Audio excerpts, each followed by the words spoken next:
Theories లో కూడా మీకు తెలుసు ఖచ్చితంగా థియరీస్ ఆఫ్ లెర్నింగ్ వెళ్ళి ఖచ్చితంగా మినిమం 2 బిట్స్ వస్తాయి. థియరీస్ ఆఫ్ లెర్నింగ్ వెళ్ళి మనం ఆల్రెడీ ప్రీవియస్ క్వశ్చన్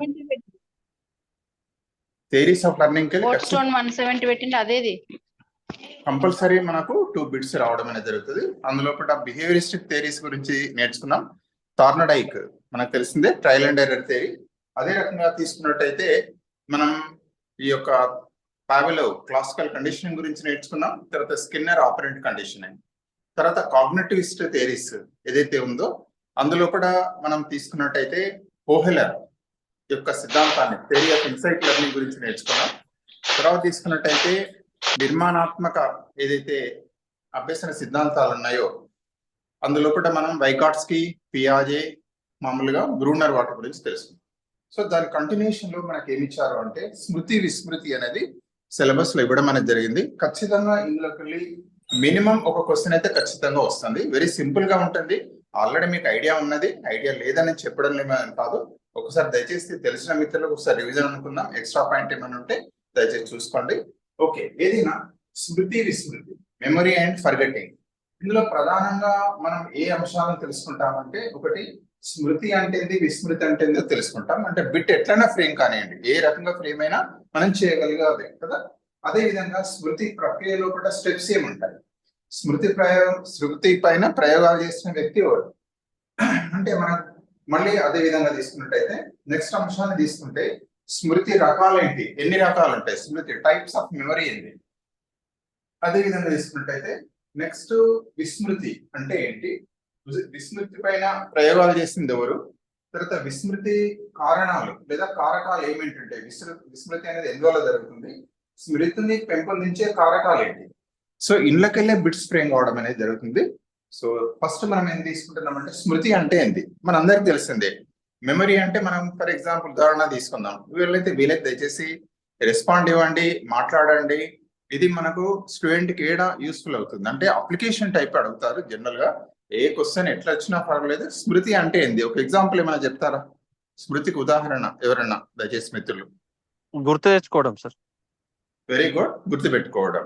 ఇంకా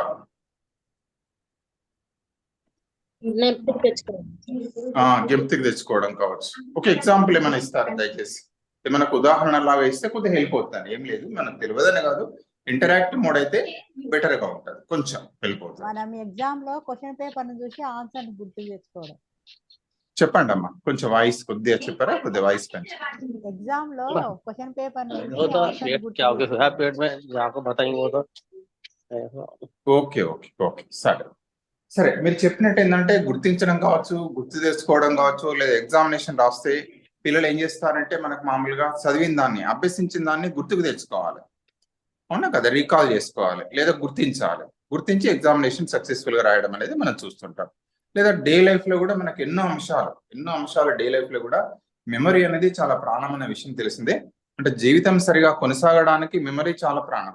కొన్ని విషయాలను అప్పుడప్పుడు మర్చిపోతుంటాం, అంటే తెలియకుండానే, కావాలని కాదు, కొన్నిసార్లు మర్చిపోతుంటాం. ఏదైనా ఇక్కడ ఇంపార్టెంట్ ఏంటంటే స్మృతి అంటే ఏమని చెప్పబడుతుంది అంటే గతంలో పొందిన అనుభవాలను గుర్తించే లేదా గుర్తుకు తెచ్చుకునే సామర్థ్యాన్ని ఏమంటారంటే మెమరీ అంటారు. పాస్ట్ ఎక్స్పీరియన్సెస్ అంటే రీకాల్ చేయడం కావచ్చు, రికగ్నైజ్ చేయడం కావచ్చు.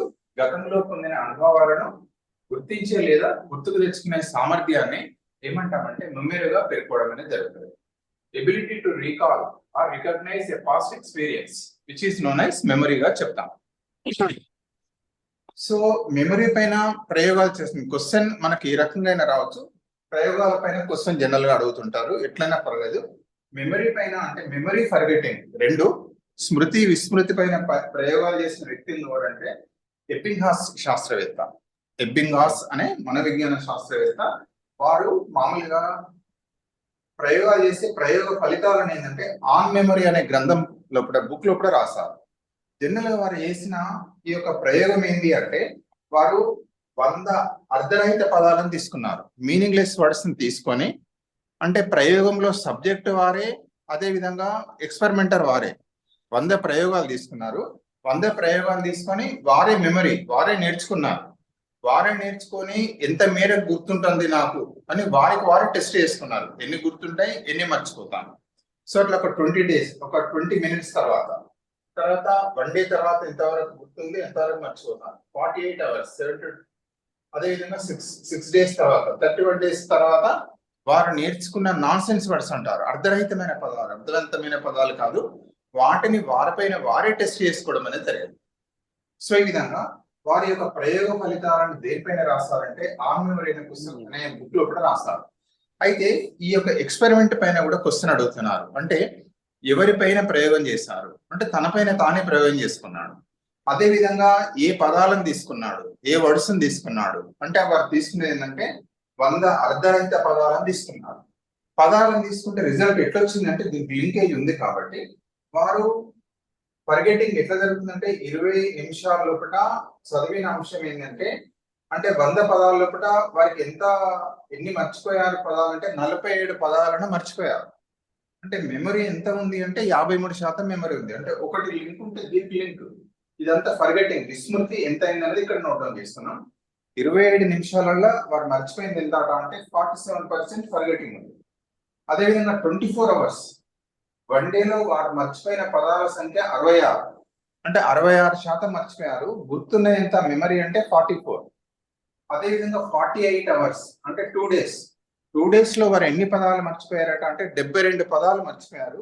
ఎంత గుర్తుంది అని అంటే వారికి 20 నిమిషాలు, 72 తీసుకుంటే వారికి గుర్తున్నాయి 28 పదాలు.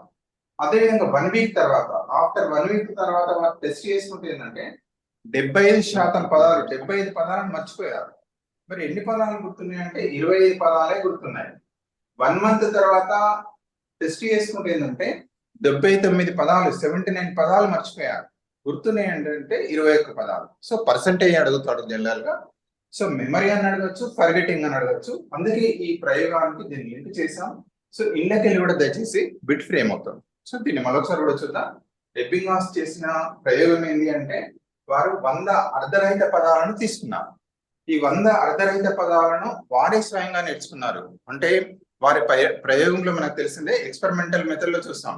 అంటే ఎక్స్పెరిమెంటర్ వారే, అదే విధంగా సబ్జెక్ట్ వారే. ఎవరి మీద ప్రయోగం చేశారంటే వారిపైననే ప్రయోగం చేసుకున్నారు. సో పదాలను నేర్చుకున్నారు, అర్ధరహిత పదాలను 100 అర్ధరహిత పదాలను నేర్చుకున్నారు. 20 నిమిషాల తర్వాత ఎంతవరకు మెమరీ ఉంది, ఎంతవరకు మర్చిపోయానన్న విషయాన్ని రికార్డ్ చేశారు. చూస్తే ఏమైందంటే 20 నిమిషాల తర్వాత చూస్తే 47 పదాలు మర్చిపోయారు.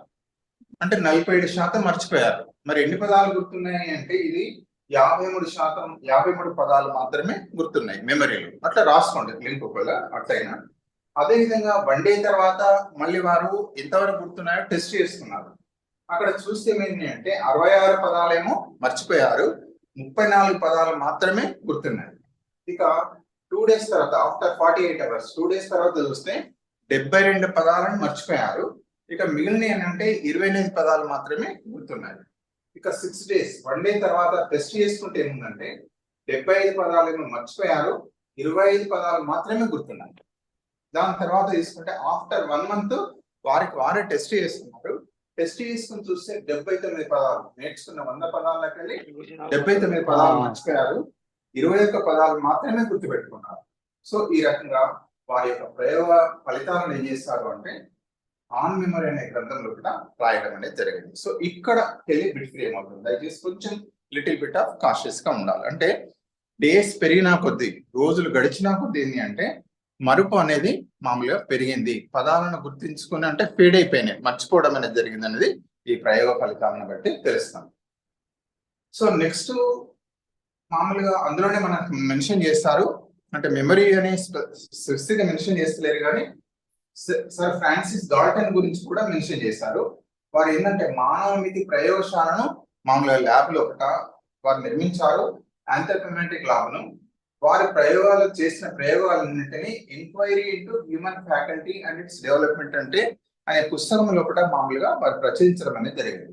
సో వీరి పేరు కూడా దయచేసి మనకి ఎట్లా అడగనండి. ఒకసారి ఏమడుగుతున్నాడంటే మానవ మితి ప్రయోగశాలను డెవలప్ చేసింది ఎవరు అంటున్నాడు. ఆంథ్రోపోమెట్రిక్ ల్యాబ్ ను డెవలప్ చేసింది ఎవరు, ఎట్లా అడిగినా మనం బిట్టు చేసుకోవాలి. చేసింది ఎవరంటే సర్ ఫ్రాన్సిస్ గాల్టన్. ఇక నెక్స్ట్ అంశాన్ని కనుక తీసుకున్నట్టు స్మృతి అంటే మెమరీ. మనం మాట్లాడేది మరొకసారి చూద్దాం. స్మృతి అంటే ఏంటంటే గతంలో పొందిన అనుభవాలను గుర్తించే లేదా గుర్తుకు తెచ్చుకునే సామర్థ్యాన్ని ఏమంటున్నామంటే మెమరీ అంటారు. మరి ఎట్లా ఉంటది మెమరీ అనేది ఎట్లా దానికి అంటే మెమరీ లోపల ఏమని చెప్పబడుతుందంటే మామూలుగా 3 స్టెప్స్ ఉంటాయి. మెమరీలో తీసుకున్నట్టయితే ఇక్కడ స్టెప్స్ ఎన్ని ఉంటాయంటే 3 ఉంటాయి. మెమరీలో 3 సోపానాలు ఉంటాయి, 3 స్టెప్స్ ఉంటాయి. ఫస్ట్ సోపానాన్ని ఏమంటారంటే ఎన్కోడింగ్ అంటారు. మొదటి సోపానాన్ని ఏమని చెప్పబడుతుందంటే ఎన్కోడింగ్. రెండవ సోపానం ఏం చెప్పబడుతుందంటే రీటెన్షన్, ధారణ అంటారు. రెండవ సోపానాన్ని ఏమంటారు? ధారణ. అదే విధంగా మూడవ సోపానాన్ని ఏమంటారంటే రిట్రైవల్, జ్ఞప్తికి తెచ్చుకోవడం లేదా పునఃస్మరణ అని కూడా అంటారు. సారీ, పునఃస్మరణ అనేది ఇందులో భాగం, retrieval.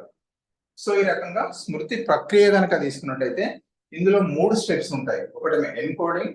Encoding is nothing but learning, అభ్యసనం అంటారు. అంటే మన స్మృతి కావాలి అంటే మొట్టమొదట నేర్చుకోవాలి. మనందరికి తెలిసిందే, స్మృతి కావాలి అంటే తప్పనిసరిగా మనం నేర్చుకోవాలి ఒకటి. రెండోది ఏంటంటే ధారణ. అంటే నేర్చుకున్న విషయం అనేది బ్రెయిన్ లో నిల్వ ఉండాలి. నేర్చుకున్నది నిల్వ ఉండాలి.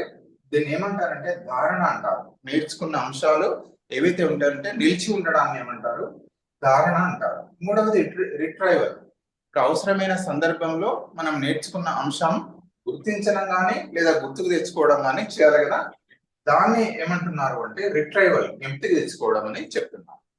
సో ఇందులో కూడా కనుక తీసుకున్నట్టయితే మొదటి సోపానం ఎన్కోడింగ్ మీద అడుగుతారు. ఎన్కోడింగ్ అంటే ఎన్కోడింగ్ లో తీసుకున్నట్టయితే మనందరికి తెలిసిందే. ఫర్ ఎగ్జాంపుల్ ఒక విషయం పిల్లలకు చెప్తుంటాం, దిస్ ఇస్ ఏ పెన్ అంటాం. పెన్ అని చెప్పేటప్పుడు ఏమవుతుందంటే ఎలా నేర్చుకుంటాం? ఎవరైనా మాట్లాడతారా? పిల్లలకు నేర్పేటప్పుడు జనరల్ గా మనం ఆల్రెడీ ప్రైమరీలో చెప్తుంటారు, దిస్ ఇస్ ఏ పెన్ అని చెప్తారు కదా పిల్లలు. దీన్ని ఎట్లా నేర్చుకుంటున్నారు పిల్లలు? జ్ఞానేంద్రియాల ద్వారా. రెస్పాండ్ కండి ప్లీజ్. ఎలా నేర్చుకుంటున్నారు? మనం చెప్తాం టీచింగ్ లో, ఇంగ్లీష్ లో చూడడం వల్ల వెరీ గుడ్. అంటే జ్ఞానేంద్రియాలను ఉపయోగిస్తున్నాం సార్ అక్కడ. ఓకే, ఇంకా మీరు అన్నట్టు స్పెసిఫిక్ గా వెళ్తున్నాం. జ్ఞానేంద్రియాల ద్వారా ఎట్లా? స్పెసిఫిక్ గా చూడడం వల్ల కదా. మనం దిస్ ఇస్ ఎ పెన్ అని చెప్తున్నాం, ఒకటేమో చూస్తున్నారు కదా. అంటే విజువల్ మెమరీ అంటారు. ఎక్కడికి వెళ్తారంటే visual memory. Visual learning leads to visual memory. అదే విధంగా మనం మాట్లాడుతున్నాం కదా, మాట్లాడుతున్నాం. మామూలుగా దీన్ని ఏమంటారంటే చెవులు, ఆడిటరీ మెమరీ అంటారు. Auditory learning, auditory memory. అదే విధంగా పిల్లలకి ఇస్తాం దీన్ని. ఈ పెన్నులు పిల్లలకి ఇస్తే వాళ్ళు ఏం చేస్తారు? పట్టుకుంటారు. సో అప్పుడు ఆ లెర్నింగ్ ఏమంటారంటే కైనెస్థెటిక్ లెర్నింగ్ అంటారు. Kinaesthetic learning leads to kinaesthetic memory. అంటే ఎట్లా అంటే బ్రెయిన్ లో 3 రకాలుగా ఇది స్టోర్ అవుతుంది. ఓకే, మీరు చెప్పినట్టు బేసిక్ స్టెప్స్ మీద వెళ్తున్నాం. ఎట్లా నేర్చుకుంటాము అంటే సెన్స్ ఆర్గాన్స్. Very good. ఈ విధంగా జ్ఞానేంద్రియాలు గ్రహించిన వాటిని ఏమంటారంటే అనుభవాలు అంటాం, ఎక్స్పీరియన్సెస్ అంటాం. ఏవైతే జ్ఞానేంద్రియాలు స్వీకరిస్తాయో వాటిని ఏమంటారంటే ఎక్స్పీరియన్సెస్ అంటారు, అనుభవాలు. ఈ అనుభవాలు ఏం చేస్తాయంటే చూడడం ద్వారా లేదా వినడం ద్వారా లేదా స్పర్శ ద్వారా వెళ్ళినాయి నాడీ మండలం ద్వారా ఎక్కడికి చేరుతాయంటే బ్రెయిన్ ని చేరుతాయి. నాడీ మండలం ద్వారా ఎక్కడికి వెళ్తాయి? బ్రెయిన్ ని చేరుతాయి. బ్రెయిన్ లోపల న్యూరాన్స్ ఉంటాయి కదా, ఆ న్యూరాన్స్ లోపల స్వల్పమైన మార్పులను తీసుకురావడం అనేది జరుగుతుంది. ఈ విధంగా ఈ స్వల్పమైన మార్పులకి స్లైడ్ చేంజెస్ న్యూరాన్స్, వీటిని ఏమంటారంటే మెమరీ ట్రేసెస్ లేదా స్మృతి చిహ్నాలు అంటారు. చూడండి, స్మృతి చిహ్నాలు లేదా వీటిని ఎన్గ్రామ్స్ లేదా న్యూరోగ్రామ్స్ అంటారు. వీటి మీద డిఫరెంట్ చేస్తున్నారు, కొంచెం పదాలు గుర్తుపెట్టుకోవాలి. ఈ విధంగా వీటిని ఏమంటారంటే మెమరీ ట్రేసెస్. అంటే న్యూరాన్స్ లో వచ్చే నాడీ కణాల్లో కూడా, బ్రెయిన్ లో కూడా వచ్చే నాడీ కణాల్లో వచ్చే స్వల్పమైన మార్పులను ఏమంటారంటే స్మృతి చిహ్నాలు, మెమరీ ట్రేసెస్. లేదా వీటిని ఎన్గ్రామ్స్ లేదా న్యూరోగ్రామ్స్ అంటారు. సో ఈ విధంగా అనుభవాలు అనేటివి స్మృతి చిహ్నాలుగా లేదా ఎన్గ్రామ్స్, న్యూరోగ్రామ్స్ గా మార్పు చెందడాన్ని ఏమంటారంటే ఎన్కోడింగ్ అంటారు. లేదా దీన్ని ఏమంటామంటే లెర్నింగ్, అభ్యసనం అంటారు. ఇది ఫస్ట్ స్టెప్, మొదటి సోపానం.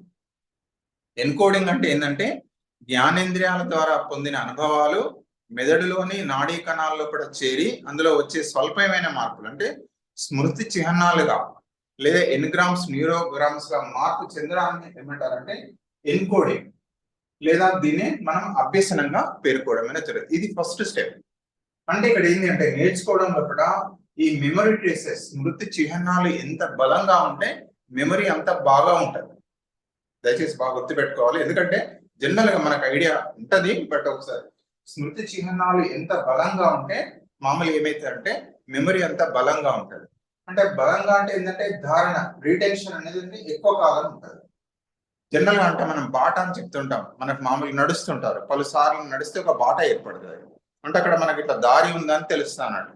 అదే విధంగా పిల్లల చేత మనం జనరల్ గా చేస్తుంటాం, అంటే మల్టిపుల్ రీడింగ్ మనం కూడా చదువుతుంటాం, పలుసార్లు చదువుతుంటాం ఒక టాపిక్, ఒకసారి 2 సార్లు రివిజన్స్ మళ్ళీ చేస్తుంటాం, మల్టిపుల్ టైమ్స్ రివిజన్ చేస్తుంటాం, మ్యాథమెటిక్స్ లో ప్రాక్టీస్ చేయిస్తుంటాం.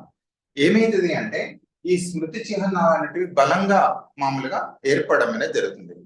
సో అది ఒక కొన్ని స్మృతికి దారి ఇస్తుంది.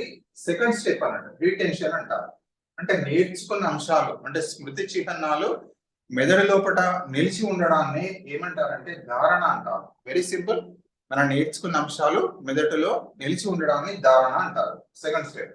మూడవది ఏమంటారంటే రిట్రైవల్. దీని లోపల స్మృతి ప్రక్రియలో ఉన్న మూడో స్టెప్ ఏమంటారంటే రిట్రైవల్, జ్ఞప్తికి తెచ్చుకోవడం, లేదా అవసరమైన సందర్భంలో మన గతంలో పొందిన అనుభవాలను గుర్తుకు తెచ్చుకోవడం లేదా జ్ఞప్తికి తెచ్చుకోవడం ఏమంటారంటే డీకోడింగ్ అంటున్నారు. ఇదేమో ఎన్కోడింగ్.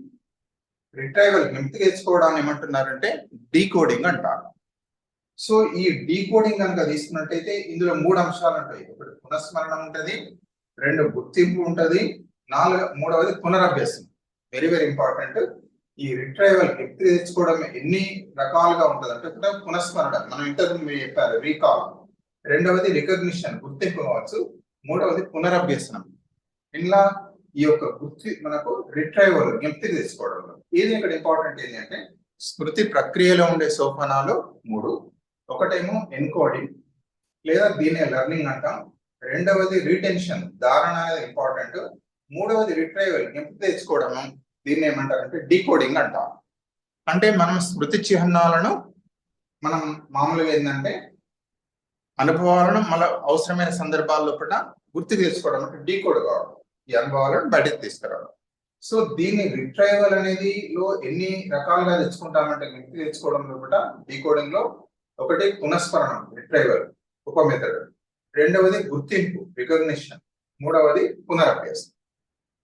సో ఇక్కడ ఇందులో ఫస్ట్ స్టార్టింగ్ లో స్మృతి ప్రక్రియలకు వెళ్ళి బిట్ ఫ్రేమ్ అయ్యే అవకాశం ఉంటుంది. స్మృతి ప్రక్రియ లోపల ఎన్గ్రామ్స్ అని దేటిని అంటారు, లేదా అభ్యసన అనుభవాలు మెదడులో తెచ్చే మార్పులను, న్యూరాన్స్ లో తెచ్చే మార్పులను ఏమని పిలుస్తారు అని అడగొచ్చు. వాయిస్ రావట్లేదు సార్. అమ్మా వాయిస్ వస్తలేదా? వస్తుంది సార్, వస్తుంది మేడం. మీరు Clear గా ఉంది. క్లియర్ సార్, వాయిస్ వస్తుంది సార్. క్లియర్ గా వస్తుంది సార్. ఏదైనా ఇబ్బంది ఉంటే చెప్పండి, ఏం లేదు, అయ్యో వారికి ఇబ్బంది లేకపోతే ఇబ్బంది లేదు సార్. రీజైన్ కాండి మేడం అంతే. ఓకే వారికి ఏమైనా ఐడియా ఇవ్వండి, పాపం ఏం లేదు, ఎందుకంటే ఒక్కొక్కసారి రీజైన్ కాండి మేడం అంతే, దాని నుంచి క్విట్ అయ్యి మళ్ళీ రీజైన్ కాండి. ఓకే. ఈ విధంగా స్మృతి ప్రక్రియలో కూడా ఏంటంటే మొత్తం స్టెప్స్ 3 ఉన్నాయి. ఒకటి encoding or learning, very very important, దాన్ని మనం అభ్యాసం అంటున్నాం. సో ఇళ్ళకెళ్ళి బిట్ ఫ్రేమ్ అవుతుంది. అంటే మామూలుగా ఏంటంటే మనం నేర్చుకున్న అంశాలు మెదడులో ఏ రూపంలో నిలువ ఉంటాయి అంటారు, మెదడులో ఏ రూపంలో నిలువ ఉంటాయి, లేదా నిలువ ఉండేదాన్ని ఏమంటారు, ఏ రూపంలో. నథింగ్ బట్ దానికి ఆన్సర్ ఏంటంటే మనందరికి తెలిసిందే, ఇప్పుడు చెప్పుకున్నదే మెమరీ ట్రేసెస్, లేదా తెలుగులో ఏమంటారంటే స్మృతి చిహ్నాలు అంటారు. ఈ స్మృతి చిహ్నాలకి మరొక పేరు ఏంటంటే ఎన్గ్రామ్స్ లేదా న్యూరోగ్రామ్స్ అని చెప్పడం జరుగుతుంది. ఈ విధంగా అనుభవాలు స్మృతి చిహ్నాలుగా మార్పు చెందడాన్ని ఏమంటున్నారంటే ఎన్కోడింగ్, లేదా దీన్ని మనం ఏమంటామంటే అభ్యసనంగా పేర్కోవడం అనేది జరుగుతుంది. ఓకే. రెండవది రీటెన్షన్, అంటే ఆ యొక్క అనుభవాలు నిలిచి ఉండడం, న్యూరోగ్రామ్స్ ఏవైతే ఉంటాయో నిలిచి ఉండడం, ఆ యొక్క స్మృతి చిహ్నాలు నిలువ ఉండడాన్ని రీటెన్షన్ అంటారు. రిట్రైవల్ అంటే ఈ అనుభవాలు ఏవైతే ఉంటాయో మనం నేర్చుకున్న అంశం మళ్ళీ గుర్తుకు రావడం ఏదైతే ఉంటుందో దాన్నే ఏమంటారు డీకోడింగ్ అంటారు. ఇందులో ఎన్ని రకాలుగా తెచ్చుకుంటామంటే 3 రకాలు. ఒకటేమో పునఃస్మరణ అంటారు, అదే విధంగా రెండవది గుర్తింపు అంటారు, మూడవది పునరభ్యసనం అంటారు. ఫర్ ఎగ్జాంపుల్ మనం పునఃస్మరణ, ఫర్ ఎగ్జాంపుల్ మొక్కలలో ఏ భాగాలు ఉంటాయి, మనం ప్రైమరీలో ఉదాహరణకు చెప్తున్నాం, పిల్లలకు అడుగుతుంటాం మనం అయిపోయిన తర్వాత మొక్కల్లో ఏ భాగాలు ఉంటాయి అంటాం. సో అది వాళ్ళు ఏం చేయాలి, గుర్తిస్తారా, జ్ఞప్తికి తెచ్చుకుంటామా అంటే జస్ట్ దయచేసి మీకు తెలియదని కాదు, కొంచెం ఇంటరాక్టివ్ మోడ్ కొద్దిగా హెల్ప్ అవుతుంది. మొక్కలలో ఏ భాగాలు ఉంటాయని మనం క్వశ్చన్ ఇచ్చామనుకోండి, లేదా అడుగుతున్నాము అంటే దాన్ని అది గుర్తించిన కింద వస్తుందా, జ్ఞప్తి రీకాలా, రికగ్నిషనా?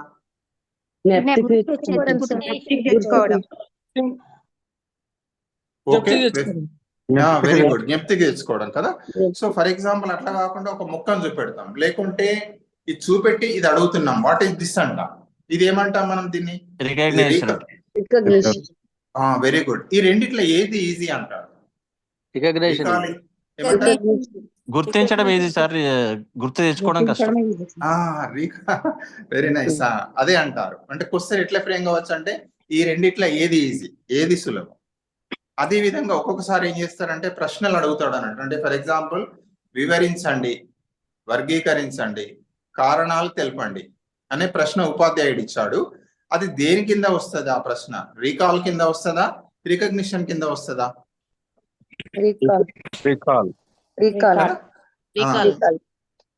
అట్లా అట్లా అడుగుతాడు క్వశ్చన్. ఎట్లా నన్ను ఇళ్ళకెళ్ళినా ఇట్లా చిన్నగా తీసి అడుగుతాడు అన్నాడు. రీకాల్ కింద వస్తుంది అంటే జ్ఞప్తికి తెచ్చుకోవడం.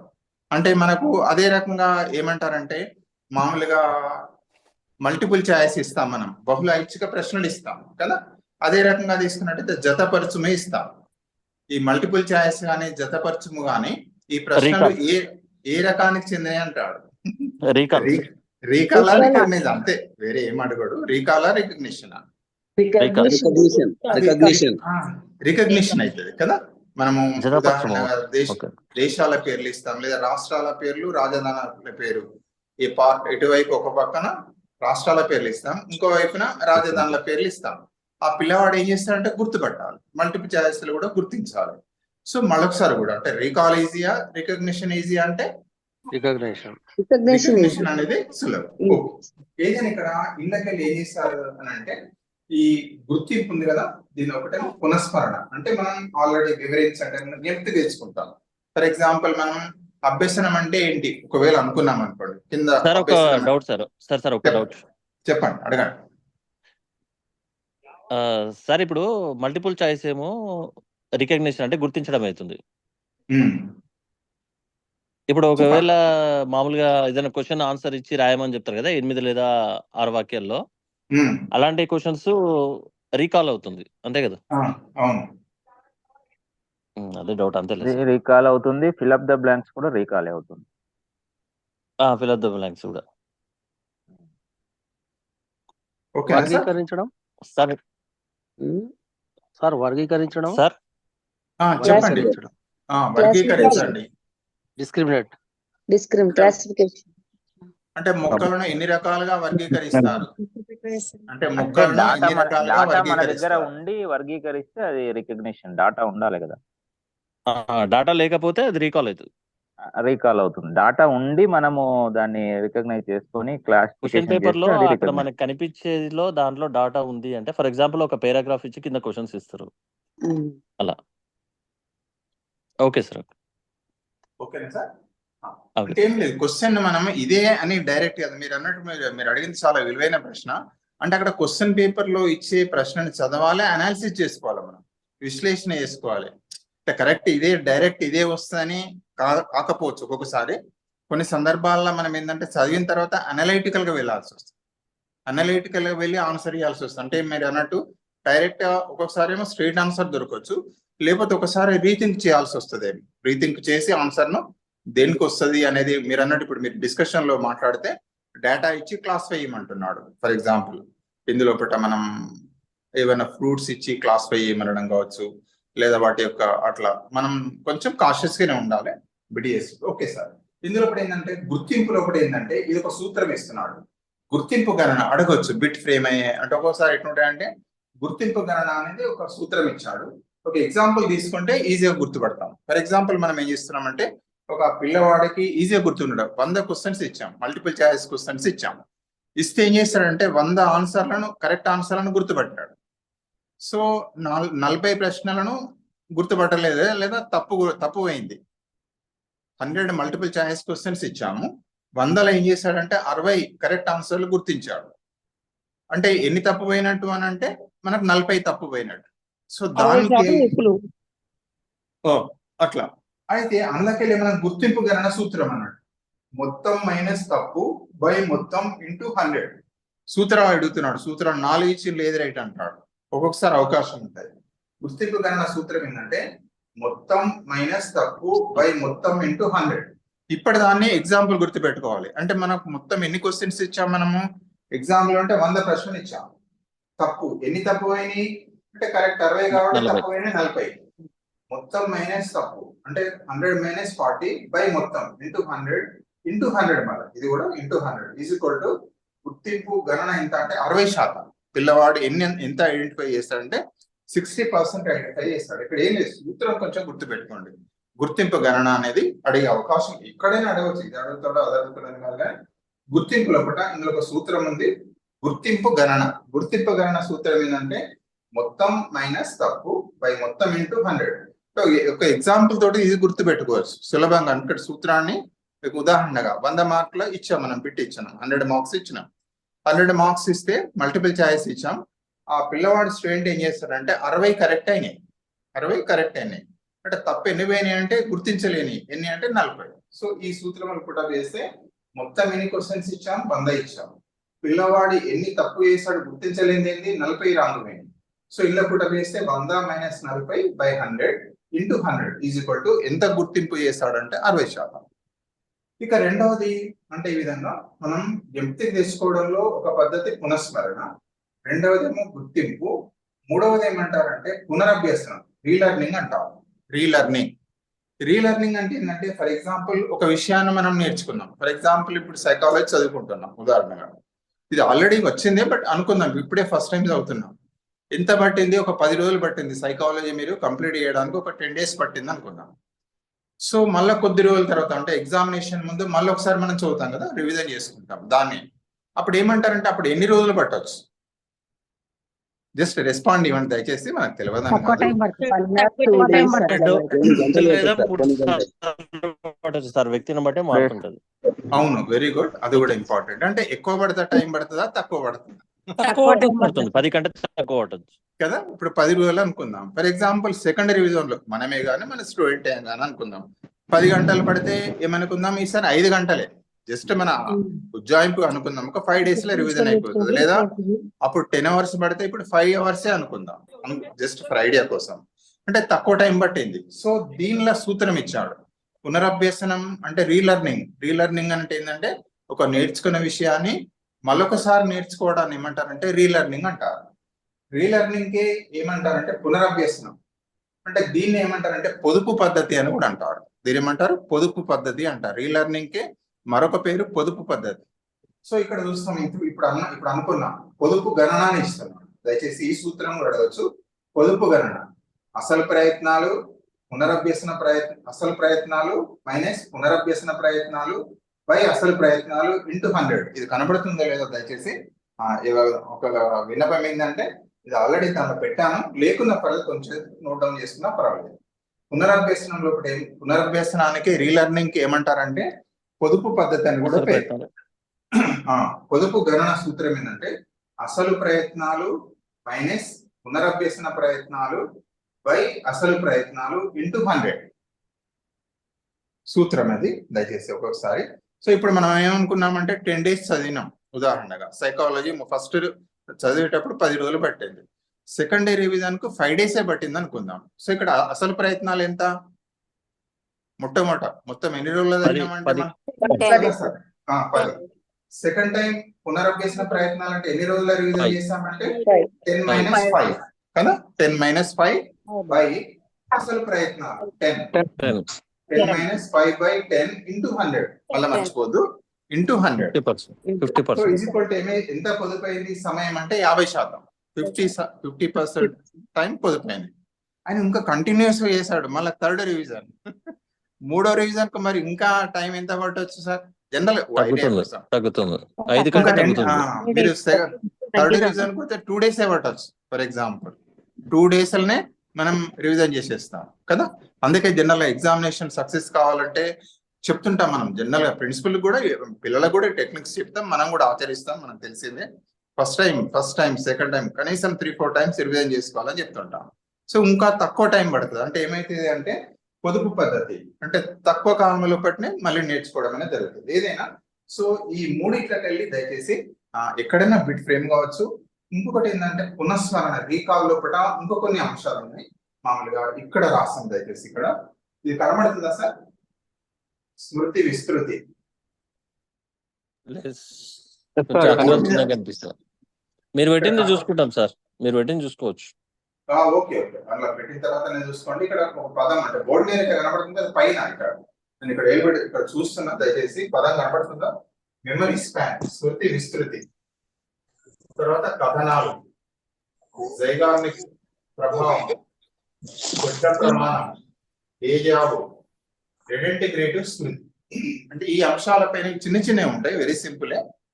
సో దయచేసి ఒకవేళ మీకు కనిపించకపోయినా దయచేసి కొంచెం నోట్ డౌన్ చేసుకుంటే హెల్ప్ అవుతుంది. స్మృతి విస్తృతి అంటారు, స్మృతి విస్తృతి. మెమరీ స్పాన్ అంటారు. మెమరీ స్పాన్ ను తెలుసుకోవడానికి ఉపయోగించే పరికరాన్ని ఏమంటారంటే టాచిస్టోస్కోప్, మైక్రోస్కోప్ లాగానే మామూలుగా టెలిస్కోప్, మైక్రోస్కోప్ అంటాం కదా. ఈ మెమరీ స్పాన్ ని తెలుసుకోవడానికి ఉపయోగించే పరికరాన్ని ఏమంటారంటే టాచిస్టోస్కోప్ అంటారు. ఈ మెమరీ స్పాన్ ఎట్లా తెలుసుకోవడం జరుగుతుంది అని అంటే మనం సైకాలజీలో ఎక్స్పెరిమెంట్ చేస్తుంటాం. అందులో కూడా ఈ ఎక్స్పెరిమెంట్ లో లిప్తి కాలంలో కూడా మనం గమనించిన నేర్చుకున్న అంశం లిప్తి కాలంలో పట్నే కనబడుతుంది సార్. ఈ రకంగా చిన్న ఆ పరికరంలో ఉంటుంది, ప్లస్ స్క్రీన్ ఉంటది. ఆ స్క్రీన్ లోపల ఒక కార్డ్ ఉంటది స్క్రీన్ లో. ఇందులోపట మనకి ఏంటంటే నెంబర్స్ కనబడుతుంటాయి. సో ఇక్కడ జనరల్ ఏం చేస్తారంటే విత్ ఇన్ సెకండే బటన్ ప్రెస్ చేస్తారు, ఒక సెకండే కనబడుతుంది.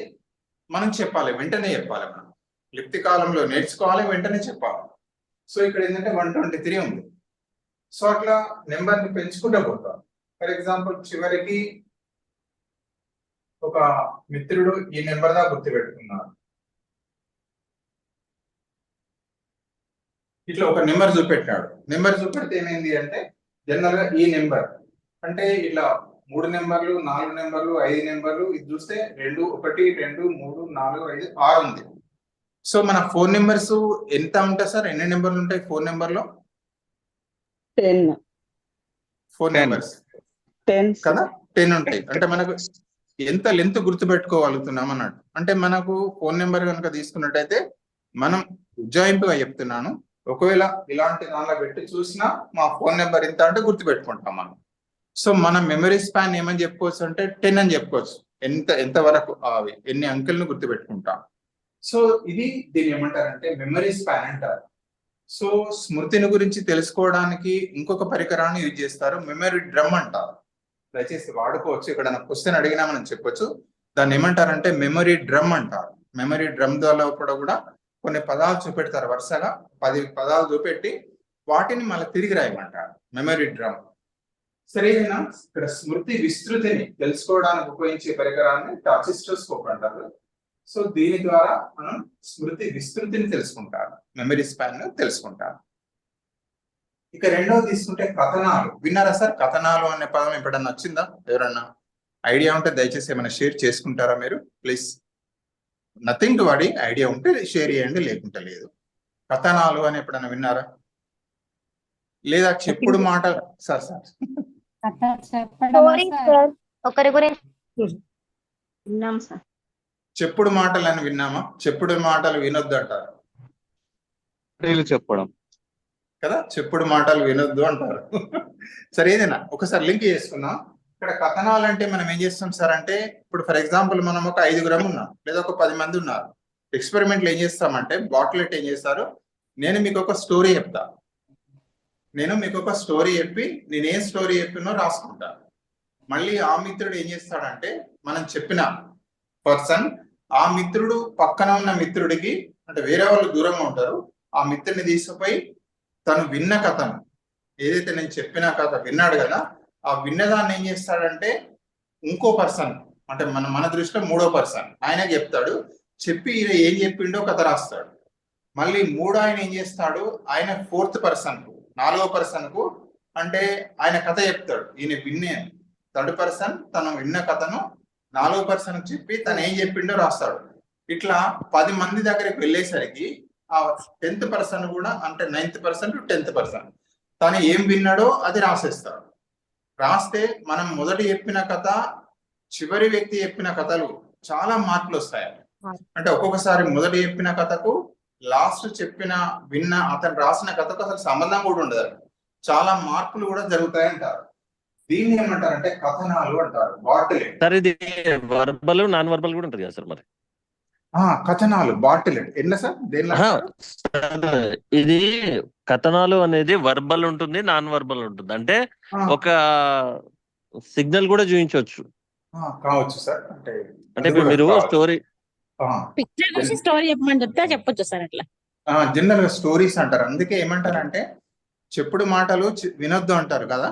అంటే జనరల్ గా ఎందుకంటారంటే అంటే ఆయన చెప్పిండు అనేది ఈయన- ఏంటంటే ఒక మూగ సైగా చేసి కూడా సార్, మూగ సైగా చేసి కూడా ఒక్కొక్కరికి చెప్తే వాళ్ళు చివరికి ఇంకో రకంగా చూపిస్తారు. చేయొచ్చు మొత్తానికైతే అదే. అంటే ఏం లేదు, ల్యాక్ కథలో ఆఫ్ మార్పులు కమ్యూనికేషన్. వస్తాయి, యాడ్ కావచ్చు, మనం Hmm. చెప్పిన దానిలోకి వెళ్ళి డిలీట్ కావచ్చు అన్నది దాని సారాంశం. అదే Delete. దాని సారాంశం ఏంటంటే మనకు ఒక నలుగురు ఒక స్టోరీ ఒకరి నుంచి ఒకరికి ఒక 5 6 తిరిగి చేరేసరికి ఏమైందంటే చాలా మార్పులు లోనైతే అనేది ఇక్కడ దీని సారాంశం. దాన్ని ఏమంటారంటే కథనాలు అంటారు. దీన్ని డెవలప్ చేసింది, ప్రయోగాలు చేసిన వ్యక్తి ఎవరంటే బార్ట్లెట్. అంటే ఒక ఐడియా ఉంటే చాలు, అది ఐడియా ఉంటే చాలు. ఇంకొకటి ఏమంటారంటే జైగార్నిక్ ప్రభావం అంటారు. జైగార్నిక్ ప్రభావం అంటే ఏమంటారంటే మనం మీరు విన్నారు కదా, ఏదో సగం పనులు చేస్తే సగం పాము కుడతారు మన దగ్గర అంటారు. అంటే కంప్లీట్ చేయాలి వర్క్ అనేది. కానీ దీనికి క్వైట్ అపోజిట్ దాన్ని విన్నదానికి. అంటే ఆయన ఏంది ఆ శాస్త్రవేత్త వారు ఏం తెలుసుకున్నారంటే ఏదైనా సగం నేర్చుకున్నది ఎక్కువ కాలం గుర్తుంటారు. ఆ ఎఫెక్ట్ ని ఏమన్నారంటే జైగార్నిక్ ఎఫెక్ట్ అన్నారు. సగం నేర్చుకున్నది ఎక్కువ కాలం గుర్తుంటది. జస్ట్ ఐడియానే అది ఒకటి. అది ఏంది అనేది కాదు కానీ ఇక్కడ ఏమని చెప్తారు, జైగార్నిక్ ప్రభావం అంటే ఆఫ్ డన్, సగం చేసింది కానీ సగం నేర్చుకున్నది కానీ ఎక్కువ కాలం గుర్తుంటుందని చెప్పబడుతుంది. దీన్ని ఏమంటారు అన్నారంటే జైగార్నిక్ ప్రభావం అంటారు. ఇంకొకటి ఏంటంటే శబ్ద ప్రమాణం, టెస్టిమోనీ. చెప్తారా శబ్ద ప్రమాణం గురించి ఏమైనా విన్నారా ఎవరైనా దయచేసి? అంటే నేను చెప్తాను కొంచెం ఇంటరాక్టివ్ మోడ్ కోసమే, అంటే నేను ఏదో క్వశ్చన్ వేసినాను కాదు. ఈ శబ్ద ప్రమాణం అంటే ఎగ్జాంపుల్ చెప్తుంటారు. అంటే ఉదాహరణగా ఏమని చెప్తారు శబ్ద ప్రమాణానికి ఎగ్జాంపుల్ గా, ఒక మార్కెట్ రద్దీ ప్లేస్ లా ఒక మర్డర్ అయిందట. మర్డర్ అయితే సాక్ష్యంగా అక్కడ చూసిన ఆయన తీసుకొని వచ్చి ఏమని చెప్పారంటే కోర్టులో ప్రవేశపెట్టారు. ప్రవేశపెడితే ఏమంటారంటే ఆయన చూసిన దానికి ఇక్కడ చెప్పిన దానికి సంబంధం లేదని చెప్తున్నాడు అన్నట్టు. అంటే ఎందుకు అంటే ఆ స్మృతి విరూపణ జరిగింది. అంటే ఆయన అక్కడ పరిస్థితులు ఏవైతే ఉన్నాయో ఆ మార్కెట్ లో రద్దీ, రణగొని ధ్వనులు, కోర్టుకు వచ్చేసరికి కంప్లీట్ క్వైట్ నిశ్శబ్దంగా ఉంటుంది. సో అతడికి మెమరీ లోపల ఇబ్బంది కావడం అనేది జరిగింది అనేది ఇక్కడ అంశం. దీనికి కారణం ఏమంటారంటే శబ్ద ప్రమాణం, టెస్టిమోనీ అని చెప్పడం అనేది జరుగుతుంది. అదే విధంగా కోర్టు కేసులు కూడా చాలా రోజుల పాటు ఉంటే కోర్టు ఆటోమేటిక్ గా కేసు రద్దు చేస్తుంది. ఎందుకంటే వీళ్ళకి గుర్తున్నది తర్వాత అది విస్మృతిగా మారిపోతుంది. ఏదైతే శబ్ద ప్రమాణం కోర్టు పదే వాయిదా వేయడం వల్ల తర్వాత కోర్టు కేసు అనేది వీగిపోవడం కారణం ఏంటంటే ఇప్పుడు మీరు చెప్పినట్టే ఆయనకున్న స్మృతి విస్మృతిగా మారిపోతుంది అంతే. అవునవును కావచ్చు సార్. అది కూడా కారణం. అట్లా కూడా అది కూడా కారణం కావచ్చు. అదే విధంగా డేజావు అంటారు. డేజావు అని విన్నామా సార్? ఎప్పుడైనా పదం చెప్తారా? ఏదైనా ఎక్కడైనా వస్తుంది? ఇది ఎప్పుడో గతంలో ఇది చేసినట్టు గుర్తుండడానికి జరిగిపోయిన దాన్ని డేజావు అంటారు. ఇది ఎప్పుడో జరిగినట్టు ఉంది అనే ఫీలింగ్ ఉన్న డేజావు. ఏదైనా సంఘటన జరిగింది అని అనిపించడం సార్, అన్నట్టుగా గుర్తుకు రావడం. మీరు చెప్పిన దానిలో కొంచెం కోరిలేట్ అవుతుంది. జనరల్ గా ఏమంటారంటే ఒక్కొక్కసారి మనం బస్సులోనో ప్రయాణం చేసేటప్పుడు ఇక్కడ ఏంటంటే ఒక వ్యక్తిని చూస్తాం, అరే ఈయన ఎక్కడో చూసినట్టు అనిపిస్తుంది, ఈయన ఎక్కడో చూసినట్టు అనిపిస్తుంది, కానీ మనకు గుర్తుకు రాదు. రెండవది తీరా చూస్తే ఆయన పోతే ఆయనే కాదు. ఫర్ ఎగ్జాంపుల్ ఉదాహరణగా నేను చాలా సార్లు బస్సులో ప్రయాణం చేసేటప్పుడు అడుగుతారు సార్ వాళ్ళు, సార్ మీరు పలానా బ్యాంకులో పనిచేసారు కదా సార్ అంటాడు. కాదు సార్ నేను కాదు ఇంకోసారి అంటే సార్ మీలాగానే ఉంటాడు సార్ అంటారు. అంటే దాన్ని ఏమంటారంటే డేజావు. దీన్ని ఏమంటారంటే మిథ్యా భావన అంటారు. డేజావు అంటారు మిథ్యా భావన. అంటే యాక్చువల్ గా ఆ వ్యక్తితోటి మనకు ఎప్పుడు పరిచయం ఉండదు, కానీ ఆ వ్యక్తి పరిచయం ఉన్నట్టు అనిపిస్తాడు. అంటే దానికి కారణం ఏంటంటే సిమిలారిటీస్, పోలికలు, ఆ వ్యక్తిలోని పోలికలు మనకు చూసినట్టు అనిపిస్తుందట. దాన్ని ఏమంటున్నారంటే డేజావు అంటారు. దాన్ని డేజావు. అది ఈ యొక్క మెమరీ, స్మృతి విస్మృతిలో అదొక కాన్సెప్ట్. ఇంకొకటి ఏంటంటే రిడెంటిగ్రేటివ్ రకం స్మృతి అంటారు. అంటే మనకి ఇవన్నీ పాత పుస్తకాల్లో ఇచ్చారు, దయచేసి కొత్త పుస్తకాల్లో ఇవ్వలేదు. బిట్ ఎక్కడికి వెళ్ళి అడుగుతాడో ఏం అడుగుతాడో తెలియదు, మనకు కొంచెం తెలిసి ఉంటే మంచి అని అన్నిటి మేము మనందరికి తెలిసిందే. ఎవరైనా టీచర్ గా అన్ని పుస్తకాలను క్రోడీకరించి తీసుకుంటాం. రెడింటిగ్రేటివ్ రకం స్మృతి అంటారు. రెడింటిగ్రేటివ్ రకం స్మృతి అంటే ఏం లేదు, మామూలుగా అనుభూతులను అంటే కొన్ని రకాల ఏవైతే అంటే స్టిమ్యులస్ ఉద్దీపనలతోటి గత అనుభవాలు, పూర్వ అనుభవాలు వాటిని గుర్తుకు తెచ్చుకునే ప్రక్రియను ఏమంటున్నారంటే రెడింటిగ్రేటివ్ రకం స్మృతి అంటారు. ఫర్ ఎగ్జాంపుల్ ఉదాహరణగా తీసుకుంటే మన చిన్ననాటి స్నేహితుని చూస్తే మనం చిన్ననాటి ఆ స్కూల్ కానీ అక్కడ ఆడిన ఆటలు కానీ గుర్తు రావడం ఏదైతే ఉంటుందో, మన స్నేహితుని చూస్తే అవన్నీ గుర్తుకు వస్తాయి. లేదా స్కూల్ పోతాం, స్కూల్ చూడగానే మనం ఆ చిన్ననాటి స్కూల్ చూస్తే అన్ని పాత జ్ఞాపకాలన్నీ గుర్తుకు వస్తాయి అన్నట్టు. దాన్ని ఏమంటారంటే రెడింటిగ్రేటివ్ రకం స్మృతి అంటారు. ఇప్పుడు ఈ మధ్య పూర్వ విద్యార్థుల సమ్మేళనం జరుగుతుంది కదా సార్? సార్ పూర్వ విద్యార్థుల సమ్మేళనం అంటే ఇదే మళ్ళీ. అవును అదొకటి గుర్తుపెట్టుకుంటే మీరు చెప్పింది ఈజీగా అర్థమైపోతుంది. అవును సార్. తాజ్మహల్ చూడగానే షాజహాన్ గుర్తుకు రావడం. సో దాన్ని రెటింటిగ్రేటివ్ రకం స్మృతి అంటారు. ఇక నెక్స్ట్ అంశాన్ని కనుక ఇవి ఇందులో కూడా మనం దయచేసి కొంచెం గుర్తు పెట్టుకోండి. ఎక్కడైనా ఈజీగా చేస్తారు మీరు.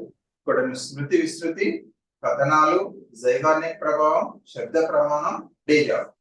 నెక్స్ట్ అంశానికి వెళ్తున్నామంటే స్మృతి రకాలు, టైప్స్ ఆఫ్ మెమరీ. ఇందులో కూడా ఏంటి అంటే మనందరికి తెలిసిందే, ఒకటి షార్ట్ టర్మ్ మెమరీ ఉంటుంది, లాంగ్ టర్మ్ మెమరీ ఉంటుంది. లేదా దాన్ని స్వల్పకాలిక స్మృతి, దీర్ఘకాలిక స్మృతి అంటారు. అదేవిధంగా రెండోది తీసుకుంటే యాక్టివ్ మెమరీ, ప్యాసివ్ మెమరీ అంటే క్రియాత్మక స్మృతి, నిష్క్రియాత్మక స్మృతి. అదేవిధంగా ఇక్కడ కూడా రాసాం, మామూలుగా రోట్ మెమరీ, లాజికల్ మెమరీ అని అంటారు. రోట్ మెమరీ, లాజికల్ మెమరీ అంటే బట్టి అభ్యసనం, అంటే బట్టి స్మృతి, అదేవిధంగా తార్కిక స్మృతి అంటారు. అంటే బిట్ ఎక్కడికి వెళ్ళినా ఫ్రేమ్ చేయొచ్చు మనం, కొంచెం ఐడియా ఉంటే ఈజీగా చేసేస్తాం. సో మీకు తెలిసిందే స్వల్పకాలిక స్మృతి అంటే జనరల్ గా స్వల్పకాలిక స్మృతి, దీర్ఘకాలిక స్మృతి అంటే జనరల్ గా ఏమంటారంటే ఫర్ ఎగ్జాంపుల్ ఓటీపీ వస్తుంది, మనం ఓటీపీ ఎంటర్ చేయాలి. ఓటీపీ వచ్చిన తర్వాత ఆ ఓటీపీ నంబర్ ఎంతకాలం గుర్తుపెట్టుకుంటాం మనం అంటే మనకు తెలుసు. ఓటీపీ ఎంటర్ అయిన తర్వాత ఇక మర్చిపోతాం, మళ్ళీ ఓటీపీ ఎంత అంటే గుర్తుండదు. సో ఈ విధంగా దాన్ని ఏమంటారంటే స్వల్పకాలిక స్మృతి. అంటే దాని అవసరం అయిపోతుంది, seat number, bus seat number, movies దానిలో సీట్ నెంబర్ చూసుకుంటాం, ఆ సీట్ నెంబర్ మర్చిపోతాం అని చెప్తారు జనరల్ గా. సరే ఏదైనా ఈ రకంగా అంతే కొద్ది కాలం మాత్రమే గుర్తుంటుంది, దాన్ని ఏమంటారంటే స్వల్పకాలిక స్మృతి అంటారు. ఇక రెండవది ఏంటంటే దీర్ఘకాలిక స్మృతి అంటే లాంగ్ టర్మ్ మెమరీ, చాలా ఇంపార్టెంట్. అంటే లైఫ్ ని సక్రమంగా లీడ్ చేయాలంటే ఏ మెమరీ సహాయపడుతుందని అడుగుతున్నాడు. ఈ మధ్య కాలంలో చేంజ్ చేస్తున్నాడు అన్నట్టు, బిట్టిన ఏ రకమైన మెమరీ సహాయపడుతుంది అంటే లైఫ్ ను మంచిగా సక్రమంగా డీల్ చేయాలి అంటే మామూలుగా లాంగ్ టర్మ్ మెమరీ అనేది చాలా ప్రాణం మనకు, అవునా కదా? లాంగ్ టర్మ్ ఫర్ ఎగ్జాంపుల్ ఈ మధ్య కాలంలో చూస్తాం, కొందరు పైసలు ఇస్తారు వేరే వాళ్ళకి, ఏదో వడ్డీలకు దానికో దీనికో పైసలు ఇస్తారు. మళ్ళీ వాళ్ళకి రావాలి అంటే అసలు కొన్ని సందర్భాల్లో అంటే రాసుకుంటారు వేరే సంగతి, కానీ కొందరు ఏం చేస్తారు, ఇచ్చిన పైసలు ఏమి ఇచ్చినా గుర్తులేవు, ఎవరికి ఇచ్చినా గుర్తులేవు అంటారు. అది వేరే అమ్నేషియా అంటాం, ఓల్డ్ ఏజ్ లో వస్తుంటుంది, మరుపు అంటారు. ఏదైనా ఇక్కడ ఇంపార్టెంట్ ఏంటంటే ఎక్కువ కాలం గుర్తుండడం. లాంగ్ టర్మ్ మెమరీ అనేది వెరీ వెరీ ఇంపార్టెంట్. అంటే ఈ లాంగ్ టర్మ్ మెమరీ అనేది మన పిల్లలు ఎగ్జామ్ లో కానీ జీవితంలో కానీ సక్సీడ్ కావడంలో లాంగ్ టర్మ్ మెమరీ చాలా వరకు సహాయపడుతుంది. ఇక రెండవది ఏంటంటే ఇంకొకటి active memory, passive memory. So దీన్ని క్రియాత్మక స్మృతి, నిష్క్రియాత్మక స్మృతి అంటారు. యాక్టివ్ మెమరీ అంటే యాక్టివిటీస్ ద్వారా మనం ప్రైమరీలో మనం చూస్తుంటాం, ఒక ప్రయోగాన్ని చేసి మామూలుగా నేర్చుకుంటాం. సో అది ఏ మెమరీకి వెళ్తుంది అంటారంటే యాక్టివ్ మెమరీ, క్రియాత్మక స్మృతి. లేదా ఒట్టిగా చూసి టీచర్ గారు చెప్పేటప్పుడు విని నేర్చుకుంటున్నాం, దాన్ని ఏమంటారంటే ప్యాసివ్ మెమరీ అంటారు. బెస్ట్ ఎగ్జాంపుల్ ప్రయోగం తీసుకుంటే ఈజీ, ఒక ప్రయోగాన్ని స్వయంగా చేసి నేర్చుకుంటాము, లేదా యాక్టివిటీ చేసి నేర్చుకుంటాం కదా, దాన్ని ఏమంటారంటే క్రియాత్మక స్మృతి అంటారు. ఒక డ్రైవింగ్ స్వయంగా చేసి నేర్చుకుంటాం, డ్రైవింగ్ చేసి నేర్చుకుంటాం, అది మర్చిపోం కదా. సరే ఏదైనా ఇక్కడ క్రియాత్మక స్మృతి అంటే ఏంటి అంటే చేసి నేర్చుకోవడం, లర్నింగ్ బై డూయింగ్. అదేవిధంగా ప్యాసివ్ అంటే జస్ట్ వినడం ద్వారా ప్యాసివ్ గా నేర్చుకున్న దాన్ని ప్యాసివ్ మెమరీ అంటారు. అదేవిధంగా ఈ రెండింట్లో ఏది బెస్ట్ అని అడిగితే మన అందరికి తెలిసిందే యాక్టివ్ మెమరీ అనేది బెస్ట్. అంటే నేర్చుకోవడాన్ని బట్టి ఆ మెమరీ డిపెండ్ అవుతుంది. ఇక్కడ చూస్తున్నాం active learning leads to active memory, passive learning leads to passive memory. అదేవిధంగా రోట్ లెర్నింగ్ అంటారు, బట్టి అభ్యసనం అంటారు. అంటే అర్థం లేకుండా బట్టి తెలుసుకుంటారు. వెరీ సింపుల్, మనకు తెలిసిందే. ఇది జనరల్ ఏంటంటే షార్ట్ టర్మ్ మెమరీకి దారితీస్తుంది. రోట్ లెర్నింగ్ అనేది, బట్టి అభ్యసనం అనేది కష్టతరమైంది. అదే రకంగా తీసుకున్నట్టయితే మామూలుగా షార్ట్ గా ఉంటది. ఇక దీనికి అపోజిట్ మనకు తెలిసిందే లాజిక్, అంటే తార్కిక అభ్యసనం అంట. తార్కిక అభ్యసనం అనేది దేనికి దారితీస్తుంది అంటే అదే లాజిక్ మెమరీకి దారితీస్తుంది. లాజిక్ మెమరీకి దారితీస్తుంది. ఇవి టైప్స్ ఆఫ్ మెమరీలో భాగం. సో మరొకసారి చూద్దాం. స్మృతి రకాల్లో short term memory, long term memory. తెలుగులో స్వల్పకాలిక స్మృతి, దీర్ఘకాలిక స్మృతి అంటారు. రెండవది యాక్టివ్ మెమరీ, ప్యాసివ్ మెమరీ. క్రియాత్మక స్మృతి, నిష్క్రియాత్మక స్మృతి. అదే విధంగా మామూలుగా రూట్ మెమరీ, తర్వాత లాజిక్ మెమరీ. ఇవి టైప్ ఆఫ్ లెర్నింగ్ ని బట్టి మెమరీ అనేది డిపెండ్ కావడం అనేది జరుగుతున్న విషయం మనకు తెలుసు. ఇక ఇవన్నిటిని గురించి ఇప్పుడు నేర్చుకున్నదంతా స్మృతి గురించి. స్మృతిని పెంపొందించే కారకాలు విస్మృతి తర్వాత నేర్చుకుందాం. సో నెక్స్ట్ అంశం ఏంటంటే విస్మృతి. ఒక్కటే సెకండ్ దయచేసి.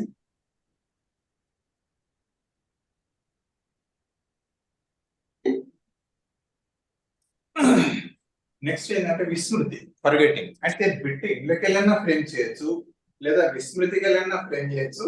స్మృతిని పెంపొందించే కారకాలకెళ్ళైనా రావచ్చు, ఎక్కడికెళ్ళైనా బిట్ రావచ్చు.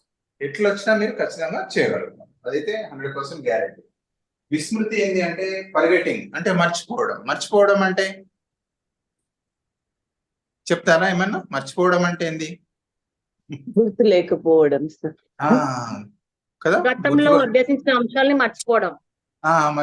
మర్చిపోవడం అంటే గుర్తుకు రాదు కదా. ఆయన ఎవరో ఉండే, అరే ఇక్కడ చూసినట్టు మన ఫ్రెండే, పేరు గుర్తుకు రాదు. అరే ఇక్కడ ఉన్నాయి, ఎక్కడ చూసి నిజంగానే ఫ్రెండ్షిప్ వాళ్ళకి కాదు, వ్యక్తిని గుర్తుపడతాం. సార్ చెప్పండి. చేతనంలో నుండి అచేతనంలోకి వెళ్ళడం. చేతనం నుండి అచేతనంలోకి వెళ్ళడం, అదొకటి. నిష్క్రియాత్మకం. ఓకే, జనరల్ గా సైకలాజికల్ గా తీసుకుంటే మామూలుగా ఫర్గెటింగ్ అని ఏమంటారంటే గత అనుభవాలను గుర్తించలేకపోవడం, లేదా గుర్తుకు తెచ్చుకోలేకపోవడం. ఎగ్జామినేషన్ పాయింట్ ఆఫ్ లో చూస్తుంటాం.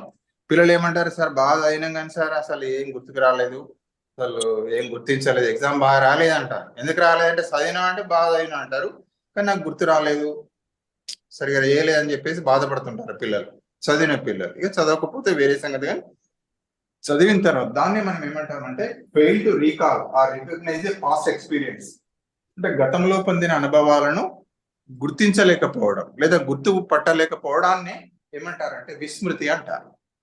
మళ్ళీ ఒకసారి సేమ్ అదే విస్మృతి పైన ఒకసారి ఏమంటాడంటే విస్మృతి పైన ప్రయోగాలు చేసింది ఎవరు అంటాడు. విస్మృతి పైన ప్రయోగాలు చేసింది ఒకరే.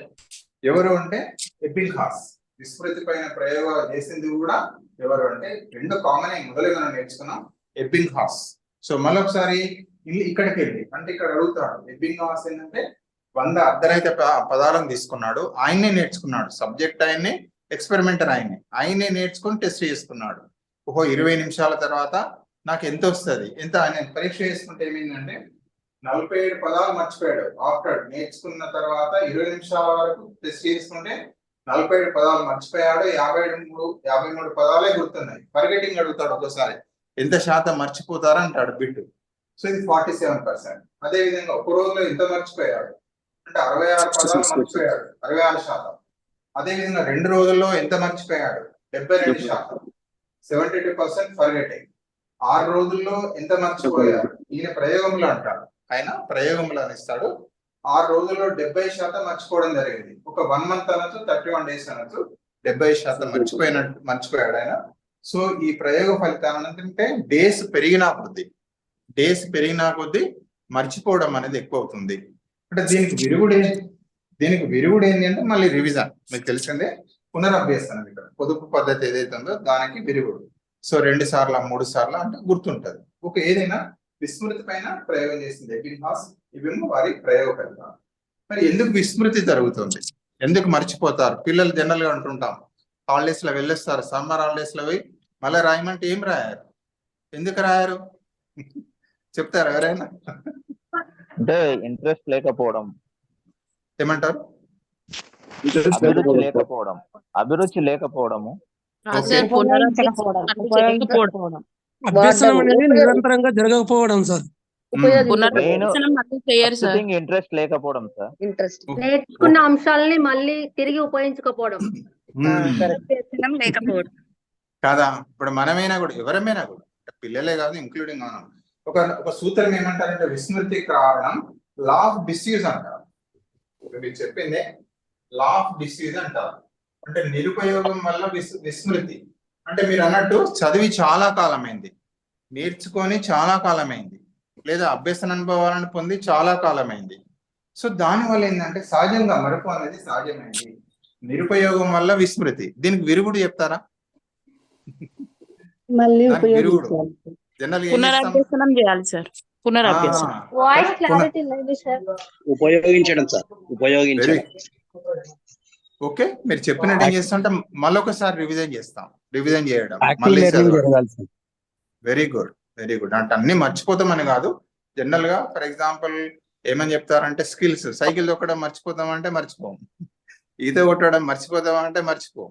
ఫర్ ఎగ్జాంపుల్ అన్నిటికీ వర్తించదు. ఇన్ జనరల్ గా ఇప్పుడు ఇంతకుముందు మన సార్ చెప్తున్నారు యాక్టివ్ లెర్నింగ్. యాక్టివ్ లెర్నింగ్ అనేది మామూలుగా లాంగ్ టర్మ్ మెమరీకి సహాయపడుతుంది. వెరీ గుడ్, సార్ చెప్పిన దానిలో చాలా అర్థవంతం ఉంది. ఏదైనా ఇక్కడ ఏమంటారంటే నిరుపయోగం వల్ల విస్మృతి. అంటే మనం చదివి చాలా కాలం అవుతుంది, పిల్లలు ఇంటికి వెళ్తారు కదా, దాన్ని లా ఆఫ్ డిస్యూజ్ అంటాం అన్నట్టు. మళ్ళీ ఏం చేయాలి దానికి ఏంటంటే మళ్ళీ ఒకసారి రివిజన్ చేసుకోవాలి, మళ్ళీ ఒకసారి రిపిటేషన్ చేయాలి, మళ్ళీ ఒకసారి చేయాలి. ఓకే, ఇది ఒక కారణం. అంటే దీనికి విరుగుడు ఏంటంటే నిరుపయోగం వల్ల విస్మృతికి, మళ్ళా దీనికి స్మృతిని పెంపొందించే కారకాలు. ఇప్పుడు సార్ మిత్రులోడే చెప్తున్నారు. అంటే కారణం ఏంటి అంటే స్మృతిని పెంపొందించాలి అంటే ఏమని చెప్పబడుతుంది సార్ అంటే ఒకటి ప్రేరణ, మోటివేషన్ అనేది చాలా ఇంపార్టెంట్. మనకు ఫోన్ నెంబర్లు గుర్తుంటాయా సార్? ఎవరి ఫోన్ నెంబర్లు గుర్తుంటాయి? అందరే గుర్తు పెట్టుకుంటామా? చెప్పండి. ఇంపార్టెంట్ వాళ్ళవే. ఇప్పుడు మేము మనకి ఇంతకుముందు ఒకసారి అన్ని బుక్ లో రాసుకుందాం, ఏదో చేస్తుంది. ఇప్పుడు ఏమైతుందంటే 10 నెంబర్స్ వచ్చేసినాయి కదా ఫోన్ నెంబర్లు. ఫర్ ఎగ్జాంపుల్ నాకైతే మావిడ ఫోన్ నెంబర్ తప్ప ఎవరి ఫోన్ నెంబర్ గుర్తుండదు. ఎందుకు అంటే ఖచ్చితంగా గుర్తు పెట్టుకో అంటే ఫర్ ఎగ్జాంపుల్ చెప్తున్నాను.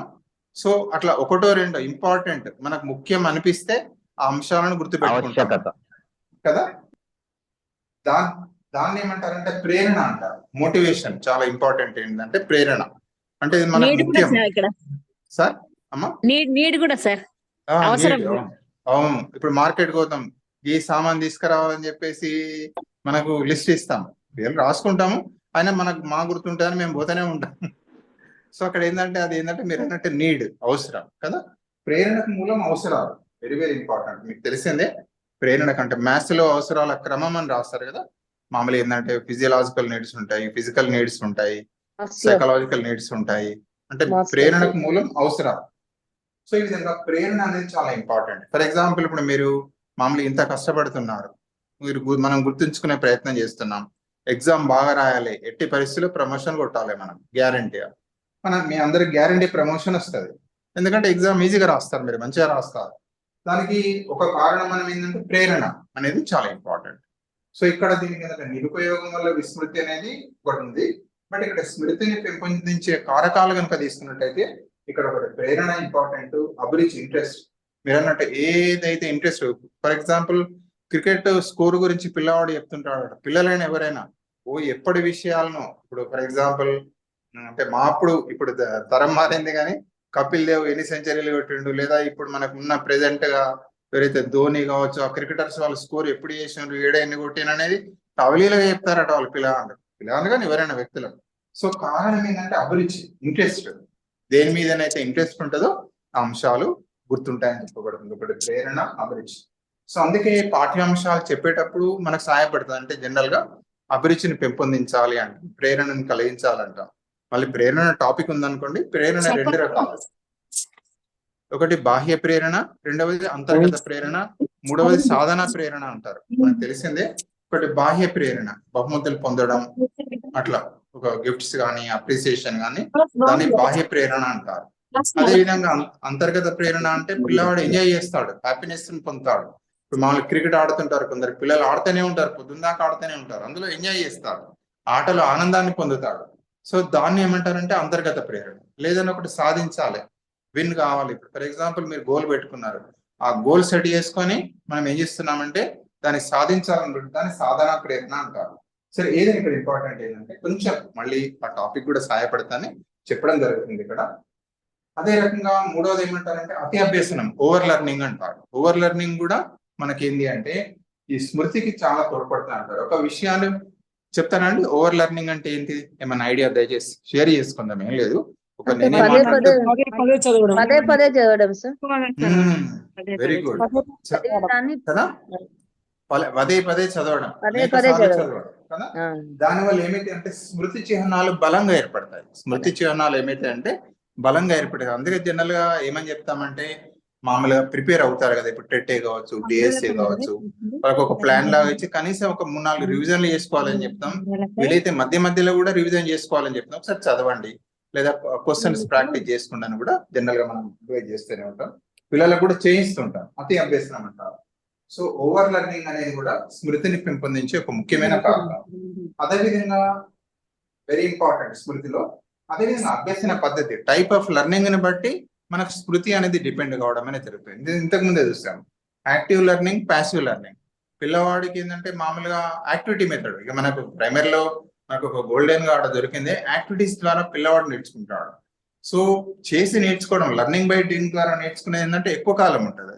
యాక్టివ్ అనేది టైప్ ఆఫ్ మెథడ్ లోపల. అదేవిధంగా రూట్ లెర్నింగ్, అండర్స్టాండింగ్ లెర్నింగ్, ఒక విషయాన్ని అవగాహనతో నేర్చుకోవడం ఏదైతే ఉంటుందో దానివల్ల అది ఎక్కువ కాలం స్మృతిలో కూడా ఉంటుంది.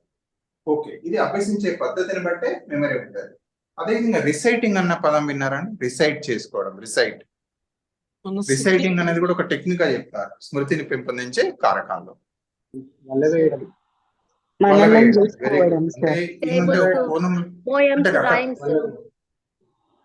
రిసైటింగ్ అంటే ఓకే, పునఃస్మరణ, వెరీ నైస్. వేయడం వస్తుంది అంటే ఎట్లా అంటారండి అంటే మనస్సులో మననం చేసుకోవడం. అంటే ఒక టాపిక్ చెప్పినాం, ఫర్ ఎగ్జాంపుల్ అభ్యసన సిద్ధాంతాల గురించి నేర్చుకున్నాం. అభ్యసనం అంటే ఏంటి, లేదా అభ్యసన కారకాలు ఏంటి, అభ్యసన సిద్ధాంతాలు ఏమేంటి, ప్రవర్తనవాద సిద్ధాంతాలు అనుకుంటున్నాం మనం. ఇది పావెలో చేసిన ప్రయోగం ఏంది, థార్నడైక్ చేసిన ప్రయోగం ఏంది పిల్లి పైన, పావెలో కుక్క పైన ఏం ప్రయోగం చేశాడు, స్కిన్నర్ దేనిపైన ప్రయోగం చేశాడు, ఎలుక పైన, పావురం పైన చేశాడు, ఏ సిద్ధాంతాన్ని డెవలప్ చేశాడు. సో మనం పాజిటివ్ రీఎన్ఫోర్స్మెంట్, అంటే నెగటివ్ రీఎన్ఫోర్స్మెంట్ అనుకున్నాం. అదే విధంగా అందులో డెవలప్ అయింది షేపింగ్ అంటాం, చైనింగ్ అన్నాం. అదే విధంగా దానిలోకి డెవలప్ అయింది ప్రోగ్రామ్ లెర్నింగ్. ఈ విధంగా మనస్సులో మననం చేసుకోవడం అంటే మనం ఏంటంటే అది కూడా ఏమైతుందంటే మనస్సులో ఒకసారి రీకాల్ చేసుకోవడం. అంటే ఒక చదివిన తర్వాత మళ్ళొకసారి మనస్సులో మననం చేసుకోవడం వల్ల ఏమైతుందంటే స్మృతి ఎక్కువగా ఉంటుంది. నేర్చుకున్న అంశాన్ని ఇన్ జనరల్ గా, అంటే మామూలుగా సైకాలజీలో ఏమని చెప్పబడుతుంది అంటే, ఒక అంశాన్ని నేర్చుకున్న వెంటనే ఒకసారి మనస్సులో మననం చేసుకుంటే ఎక్కువ కాలం స్మృతిలో ఉంటుందని ప్రయోగాలు తెలియజేస్తున్నాయి. అదొకటి. బట్ ఇన్ జనరల్ గా మనం ఏం చేస్తామంటే మధ్య మధ్యలో ఒకటి రీసైడ్ చేసుకోవడం, ఏమేమి టాపిక్, చిన్న టాపిక్ కావచ్చు. ఫర్ ఎగ్జాంపుల్ మనం అభ్యసన సిద్ధాంతాల గురించి మాట్లాడుతున్నాం, అందులో ఏమేమి వచ్చినాయి దాన్ని మనసులో మననం చేసుకుంటాం. ఒకవేళ కొన్ని మర్చిపోవచ్చు, దాన్ని ఏం చేస్తామంటే పునశ్చరణ ద్వారా రివిజన్ చేసేటప్పుడు మళ్ళొకసారి అక్కడ మనం కాన్సన్ట్రేట్ చేస్తాం. ఏదైనా స్మృతిని పెంపొందించే కారకాలు ఒక ప్రేరణ, అభిరుచి, అతి అభ్యసనం, అభ్యసన పద్ధతి, మనస్సులో మననం చేసుకోవడం, పునశ్చరణ, కొండ గుర్తులు. బహుశా మీరు వినే ఉంటారు కొండ గుర్తులు అనేవి కామన్ గా మనం ఎవరైనా చేసినా వస్తాం. ఎగ్జాంపుల్ చెప్తారండి కొండ గుర్తులకు? నిమోనిక్స్ అంటారు. నిమోనిక్స్ విబ్జిఆర్ వల్ల మనకి ఏం తెలుస్తామో, విబ్జిఆర్ వల్ల వెరీ గుడ్, కరెక్ట్ ఎగ్జాంపుల్. రంగులు ఇంద్రధనుస్సులోని రంగుల వరుస తెలుస్తుంది సార్. అది క్రమం వరుసల క్రమం, వరుస రంగుల క్రమం. అవును, బాడుమాస్ అని చెప్తాం సార్. అవును, అంటే కాంతి అనేది 7 రంగుల సమూహం అంటాం. ఆ 7 రంగులు ఏమేంటి వరుసగా ఉండే క్రమం కూడా తెలుస్తుంది. విబ్జిఆర్ అంటే వైలెట్, ఇండిగో, బ్లూ అని చెప్తాం, గ్రీన్, ఎల్లో, ఆరెంజ్, రెడ్ అని చెప్తాం కదా. ఆ క్రమం అనే ఒక కొండ గుర్తు అంటారు. అంటే మామూలుగా దాన్ని ఏమంటారంటే ఏదైనా ఒక విషయాన్ని గుర్తుంచుకోవడానికి తోడ్పడే టెక్నిక్ గా కూడా చెప్పుకోవచ్చు. ఇది ఎక్కడి నుంచి వచ్చిందంటే గ్రీక్ పదంకెళ్ళి వచ్చింది. ఇది మామూలుగా ఏదైతే నిమోనిక్స్ అన్న పదం గ్రీక్ పదం కెళ్ళి గుర్తుకొచ్చింది. అంటే స్మృతిలో ఉంచుకోవడానికి తోడ్పడే ఒక టెక్నిక్ గా చెప్పుకోవచ్చు మనం. అదే విధంగా తెలుగు లోపల చెప్తుంటారు ఏదో ఘన విభజన చేసుకోవడానికి ఏమాత రాజబానస అని రకరకాల టెక్నిక్స్ ఏవైనా వీటిని ఏమంటారంటే నిమోనిక్స్. జనరల్ గా నిమోనిక్స్ అన్న పదం మీద కూడా ఒకసారి అడుగుతున్నాడు. జనరల్ గా దయచేసి ఐడియా ఉంచుకోవాలి. సో ఇది స్మృతిని పెంపొందించే కారకాలు. ఇక్కడ ఆగిపోయినాం మనం. విస్మృతి కారకాలతో ఒకటి ఏంటంటే నిరుపయోగం వల్ల జరుగుతుంది. రెండోది ఏంటంటే పురోగమన అవరోధం అంటాం. మూడవది తిరోగమన అవరోధం. నాలుగవది దమనం. పురోగమన అవరోధం అంటే ఏమైనా ఐడియా ఉందా సార్? ఏమైనా షేర్ చేసుకోవచ్చా దయచేసి? అట్లేం కాదు, నేను చెప్తాను. కొంచెం నాకు కూడా ఒక సెకండ్ బ్రేక్ ఉంటుంది, మోనోటోనీ పోతుంది. ప్రొయాక్టివ్ ఇన్హిబిషన్ అంటారు. పురోగమన అవరోధం ఒకటి తెలిస్తే రెండోది తెలిసినట్టు. గతంలో నేర్చుకున్న విషయాలు ప్రస్తుతం నేర్చుకున్న విషయాలకు ఆటంకపరుస్తుంది, మర్చిపోయేటట్లు చేస్తే. అంటే జనరల్ గా ఏంటమ్మా అంటే ఉదాహరణగా మనం ఫస్ట్ పీరియడ్ లోపల సైకాలజీ నేర్చుకున్నాము. ఉదాహరణగా ఫర్ ఎగ్జాంపుల్ బీఈడి చేస్తున్నప్పుడు మనం తెలుసు ఒక పీరియడ్ సైకాలజీ ఉంది, ఇంకొక సెకండ్ పీరియడ్ లో ఇంక్లూజివ్ ఎడ్యుకేషన్ విలీన విద్య గురించి నేర్చుకున్నాం. సో కొంత సమయం అయింది. ఇంతకుముందు అంటే ఇప్పుడే నేర్చుకున్న విలీన విద్య ఈ పీరియడ్ లో అంశాలను గుర్తు తెచ్చుకోవాలంటే ఫస్ట్ పీరియడ్ లో నేర్చుకున్న సైకాలజీ అంశాలే గుర్తుకొచ్చి ఇప్పుడు నేర్చుకున్న అంశాలను గుర్తుకు రావడాన్ని ఆటంకపరుస్తున్నాయి. అంటే ఫార్వర్డ్ ఇప్పుడు నేర్చుకున్న అంశాన్ని గుర్తుకు తెచ్చుకోవడంలో ఇబ్బంది కలిగిస్తుంది. దాన్ని ఏమంటారంటే పురోగమన అవరోధం అంటారు. ఒక ఎగ్జాంపుల్ గుర్తుపెట్టుకుంటే రెండోది ఈజీ అవుతుంది. పురోగమన అవరోధం ఏమవుతుందంటే గతంలో నేర్చుకున్న అంశాలు ఇప్పుడు నేర్చుకున్న అంశాలను గుర్తు తెచ్చుకోవడంలో ఆటంకం కలిగిస్తే దాన్ని ఏమంటారంటే పురోగమన అవరోధం, ప్రొయాక్టివ్ ఇన్హిబిషన్ అంటారు. ఫస్ట్ పీరియడ్ లో సైకాలజీ గుర్తుపెట్టుకోండి, సెకండ్ పీరియడ్ లో ఇంక్లూజివ్ ఎడ్యుకేషన్ విలీన విద్య గురించి నేర్చుకున్నాం మనం బీఈడి క్లాస్ లో అనుకుందాం. మనం ఈ దేని గుర్తు తెచ్చుకుందాం అనుకుంటున్నామంటే ఇప్పుడే నేర్చుకున్న కొంత సమయం అయింది, ఇప్పుడు నేర్చుకున్న ఇంక్లూజివ్ ఎడ్యుకేషన్ విలీన విద్య గురించి గుర్తుకు తెచ్చుకుందాం అనుకుంటున్నాం. కానీ ఫస్ట్ పీరియడ్ లో నేర్చుకున్న సైకాలజీ అంశాలే గుర్తుకొస్తున్నాయి. గుర్తుకొచ్చి దీన్ని గుర్తుకు తెచ్చుకొని ఇస్తలేదు, ఆటంకపరుస్తుంది. దాన్ని ఏమంటారంటే పురోగమన అవరోధం. దీనికి అపోజిట్ తిరోగమన అవరోధం. అంటే బిట్ ఒకటి గుర్తు పెట్టుకుంటే చాలు, సెకండ్ ఆటోమేటిక్ గుర్తుంటాయి. అంటే దీనికి అపోజిట్ ఏంటిది? ఇప్పుడు నేర్చుకుంటే ఫర్ తిరోగమన అవరోధం అంటే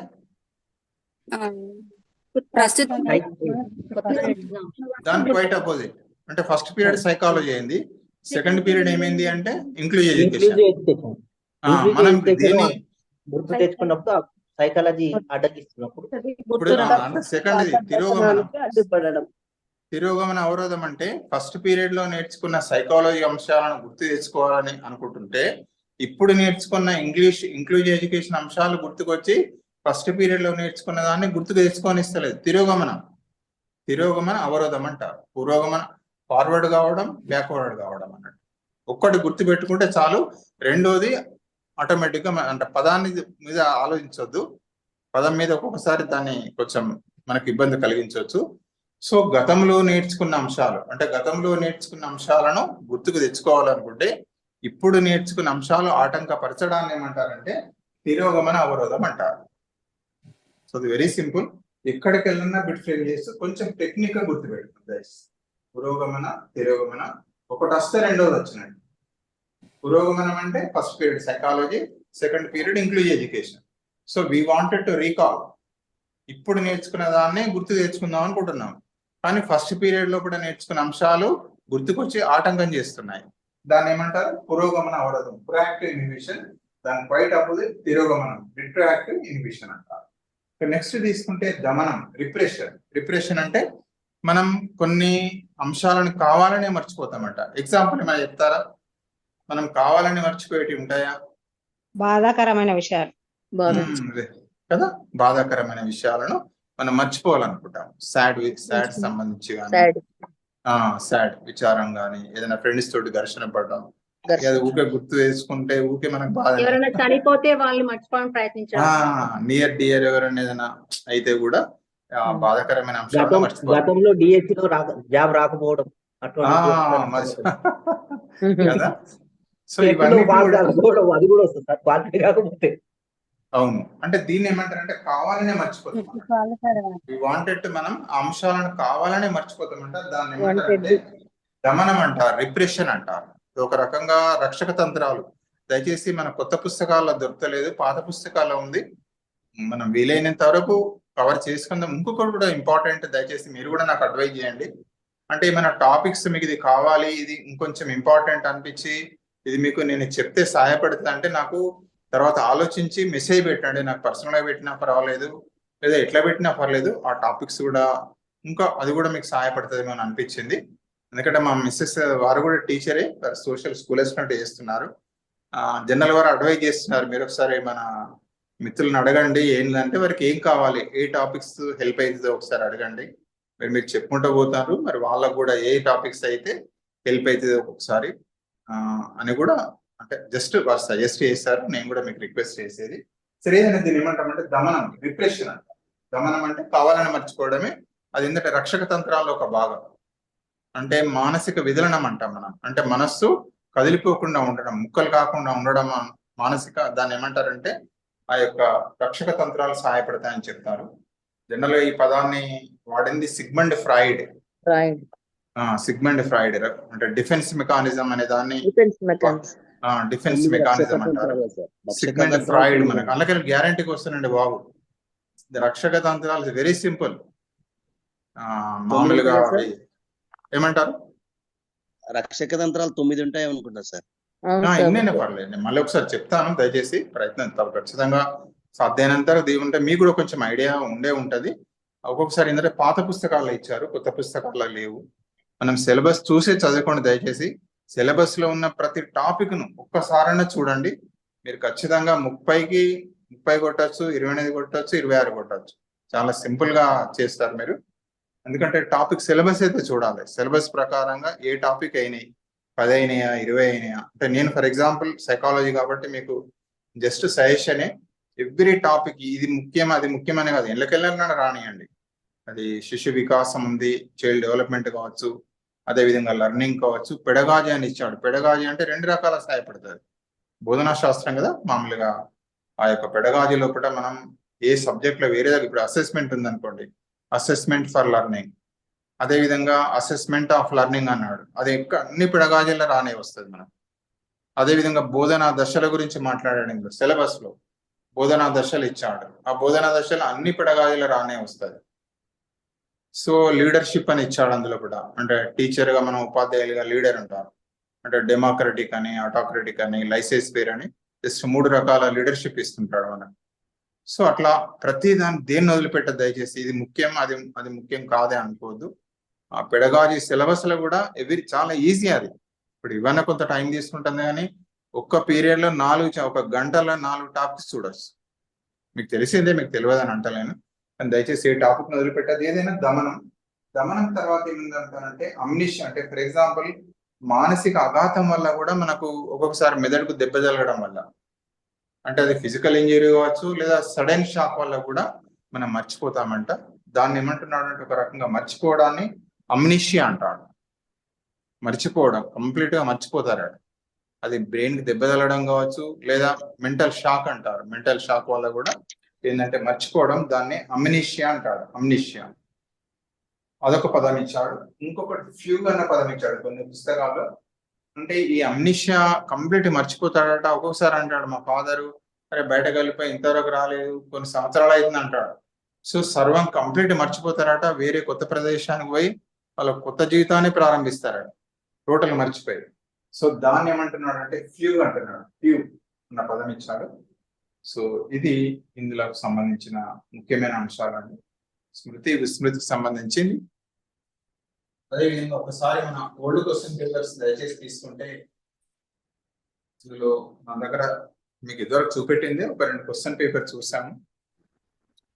సో అందులో వచ్చిన ఒక ప్రశ్న దయచేసి నా దగ్గర ఉన్నది, మీ దగ్గర ఉన్నది కూడా చెప్పండి సార్. ఇక్కడ ప్రైవేట్ పబ్లికేషన్ లా స్మృతి అనేది ప్రజ్ఞ కిందికి రాదు అని ఉన్నది sir.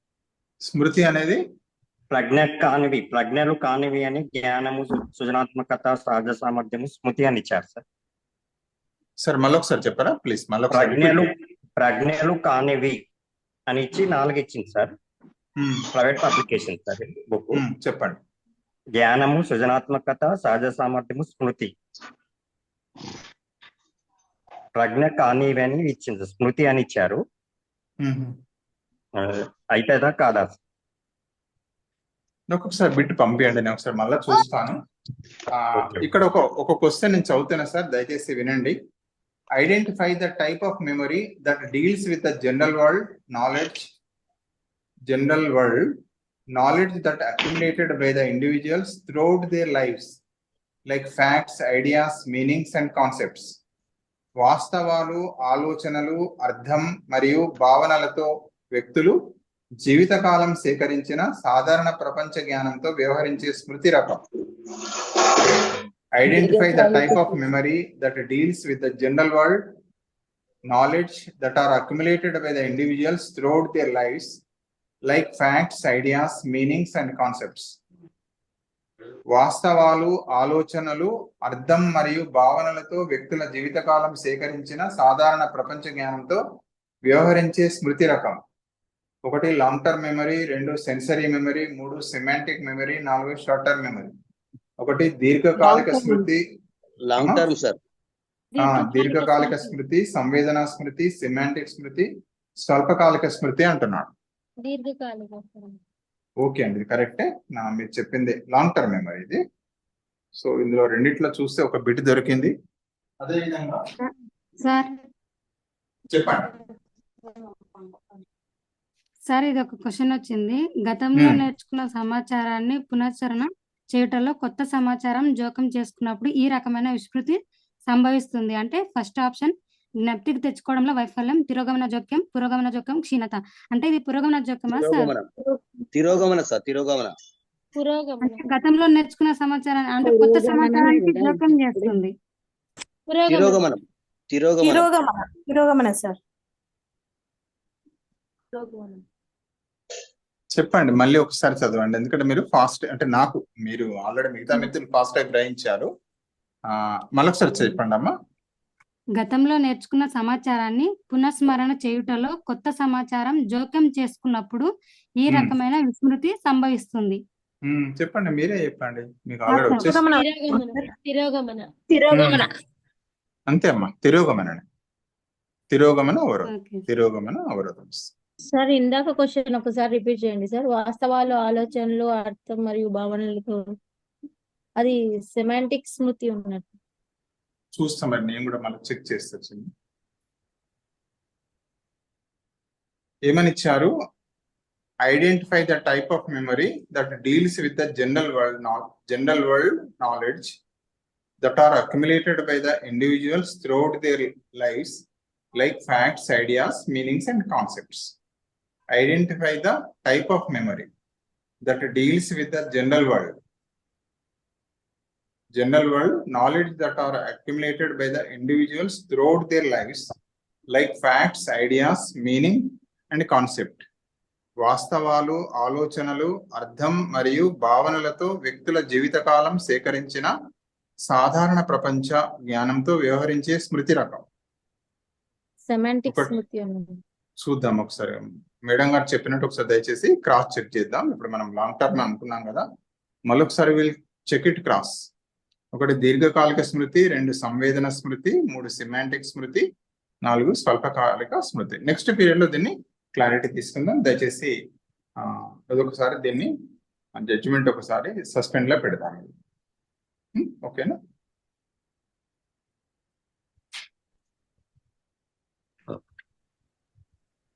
Thank you sir, thank you very much. Okay అండి, thank you very much. So ఒకసారి మామూలుగా మరొకసారి మిత్రులందరికి విజ్ఞప్తి. ఆల్రెడీ మనకు ఇలా ఫస్ట్ ఇప్పుడు చూసిన క్వశ్చన్ పేపర్ అది ఒకసారి ఫోటో కొట్టి పెట్టండి సార్ గ్రూప్ లో. నేను పెడతాను సార్, అందులో పెట్టేస్తాను, గ్రూప్ లో పెట్టేస్తాను మొత్తం. సరే సార్, పేపర్ అంతా. చాలా బాగా చెప్పారు సార్, థ్యాంక్ యూ సార్. చెప్పండి. ఒక డౌట్ సార్, ఫ్రాన్సిస్కో గాల్టన్ ఉంది కదా, అది ఒక్కసారి చెప్పండి. అది ఇంకా సింపుల్ గా ఇచ్చారు, ఇలా ఓవర్ డీటెయిల్ ఇవ్వలేదు. నేను కూడా ఎందుకు స్ట్రెస్ ఇవ్వలేదంటే ఆన్ మెమరీ పైన ప్రయోగాలు చేసిన వ్యక్తి ఎవరు అంటే మామూలుగా ఎబ్బింగ్ హాసే మీదనే జనరల్ చెప్తాం. కానీ పుస్తకంలో రెఫరెన్స్ లో మనకు ఈ ప్రీవియస్ తెలుగు అకాడమీ బుక్ ఏదైతే ఉంటుందో, సో ఈ బుక్ ఉన్నది సార్. ఇందులో కూడా కొంచెం ఇందులో మెన్షన్ చేశాడు మనకి ఏంటంటే ఈ సర్ ఫ్రాన్సిస్ గాల్టన్ అంతర్మెమాటిక్ ల్యాబ్ మానవ మితి ప్రయోగశాలలో ప్రయోగాలు చేసి ప్రయోగాల ఫలితాలను enquiry into human faculty and its development అని పుస్తకం రాస్తారని మెన్షన్ చేస్తారు. సో బిట్ ఎట్లన్నా ఫ్రేమ్ కావచ్చు, ఏమన్నా అడగవచ్చు, ఎట్లన్నా ఇన్ జనరల్ కూడా. అంటే ఒక్కొక్కసారి ప్రీవియస్ ఒకసారి ఏమంటారు సార్ అంటే అంతర మానవ మితి ప్రయోగశాలను స్థాపించింది ఎవరు, లేదా ప్రయోగాలు చేసిందని ఎవరన్నా అడిగారు. సో అందుకని తప్పనిసరి ఇక్కడ వారిని తీసుకున్నాం సార్. మీరు ఈ అంతర్పైమాటిక్ ల్యాబ్ ను ప్రయోగాలు చేసిన వ్యక్తి లేదా స్థాపించింది ఎవరంటే సర్ ఫ్రాన్సిస్ గాల్టర్. వారి ప్రయోగ ఫలితాలను ఎవరు రాశారంటే enquiry into human faculty and its development, ఇందులో వారు మెన్షన్ చేయడం జరిగింది. సో థ్యాంక్ యూ అండి. Thank you sir. అందరికి గుడ్ నైట్ అండి. ఒకసారి దయచేసి సార్ కూడా చెప్పండి ఇంకేమైనా టాపిక్స్, ఎందుకంటే ఆల్మోస్ట్ మనకు 20 days అంటే ఒకవేళ 20th కి స్టార్ట్ అవుతుంది కాబట్టి 20th నాడు కూడా కొందరికి ఉండొచ్చు, 21st ఎలక్షన్ డ్యూటీలు కూడా ఉన్నాయి సార్. అందుకని ఒక 2-3 days ఎలక్షన్ టైం కూడా అయిపోతుంది సార్. ట్రైనింగ్ ఈ మధ్య ఎలక్షన్స్ కూడా ఉన్నాయి. సో నేను మీకు ఎట్లా చెప్పితే ఏ రకంగా హెల్ప్ అంటే నేను దయచేసి మీరు కూడా సజెస్ట్ చేయండి, మన టాపిక్స్ సజెస్ట్ చేయమంటారా? నేను గ్రూప్ లో డిస్కషన్ చేస్తాం సార్. మనం ఒకసారి గ్రూప్. ఓకే సార్, ఒక్కసారి గ్రూప్ లో దయచేసి డిస్కస్ చేసుకోండి. చిన్న ఏ రకంగా చెప్తే మేలైతే. 1 second సార్. సిమెట్రిక్ స్మృతి అన్న అసోసియేటివ్ స్మృతి ఒకటేనా sir? Associative memory, symmetric memory రెండు సేమా సార్? నేను చూస్తా ఒకసారి క్రాస్ చెక్ చేసుకొని చెప్తామా please. Okay sir, thank you. ఓకేనా, నాకు ఒకసారి దయచేసి నా వాట్సాప్ నెంబర్ ఉంది, మళ్ళీ ఒకసారి మీరు చెప్పింది, ఎందుకంటే నేను మర్చిపోతా అనే భయం కొద్ది అంతేలే, నేను చూస్తాను వెంటనే. ఒకసారి నా వాట్సాప్ నెంబర్ కు మీరు అడిగిన ప్రశ్న మళ్ళీ ఒకసారి పెట్టండి, నేను మీకు ఆన్సర్ ఇస్తాను. గ్రూప్ లో కూడా పెట్టండి, ఇబ్బంది ఏం లేదు, గ్రూప్ లో పెట్టినా ఇబ్బంది లేదు. Okay sir, thank you. Thank you అండి, అందరికీ గుడ్ నైట్ అండి. Thank you sir. Thank you very much. Thank you.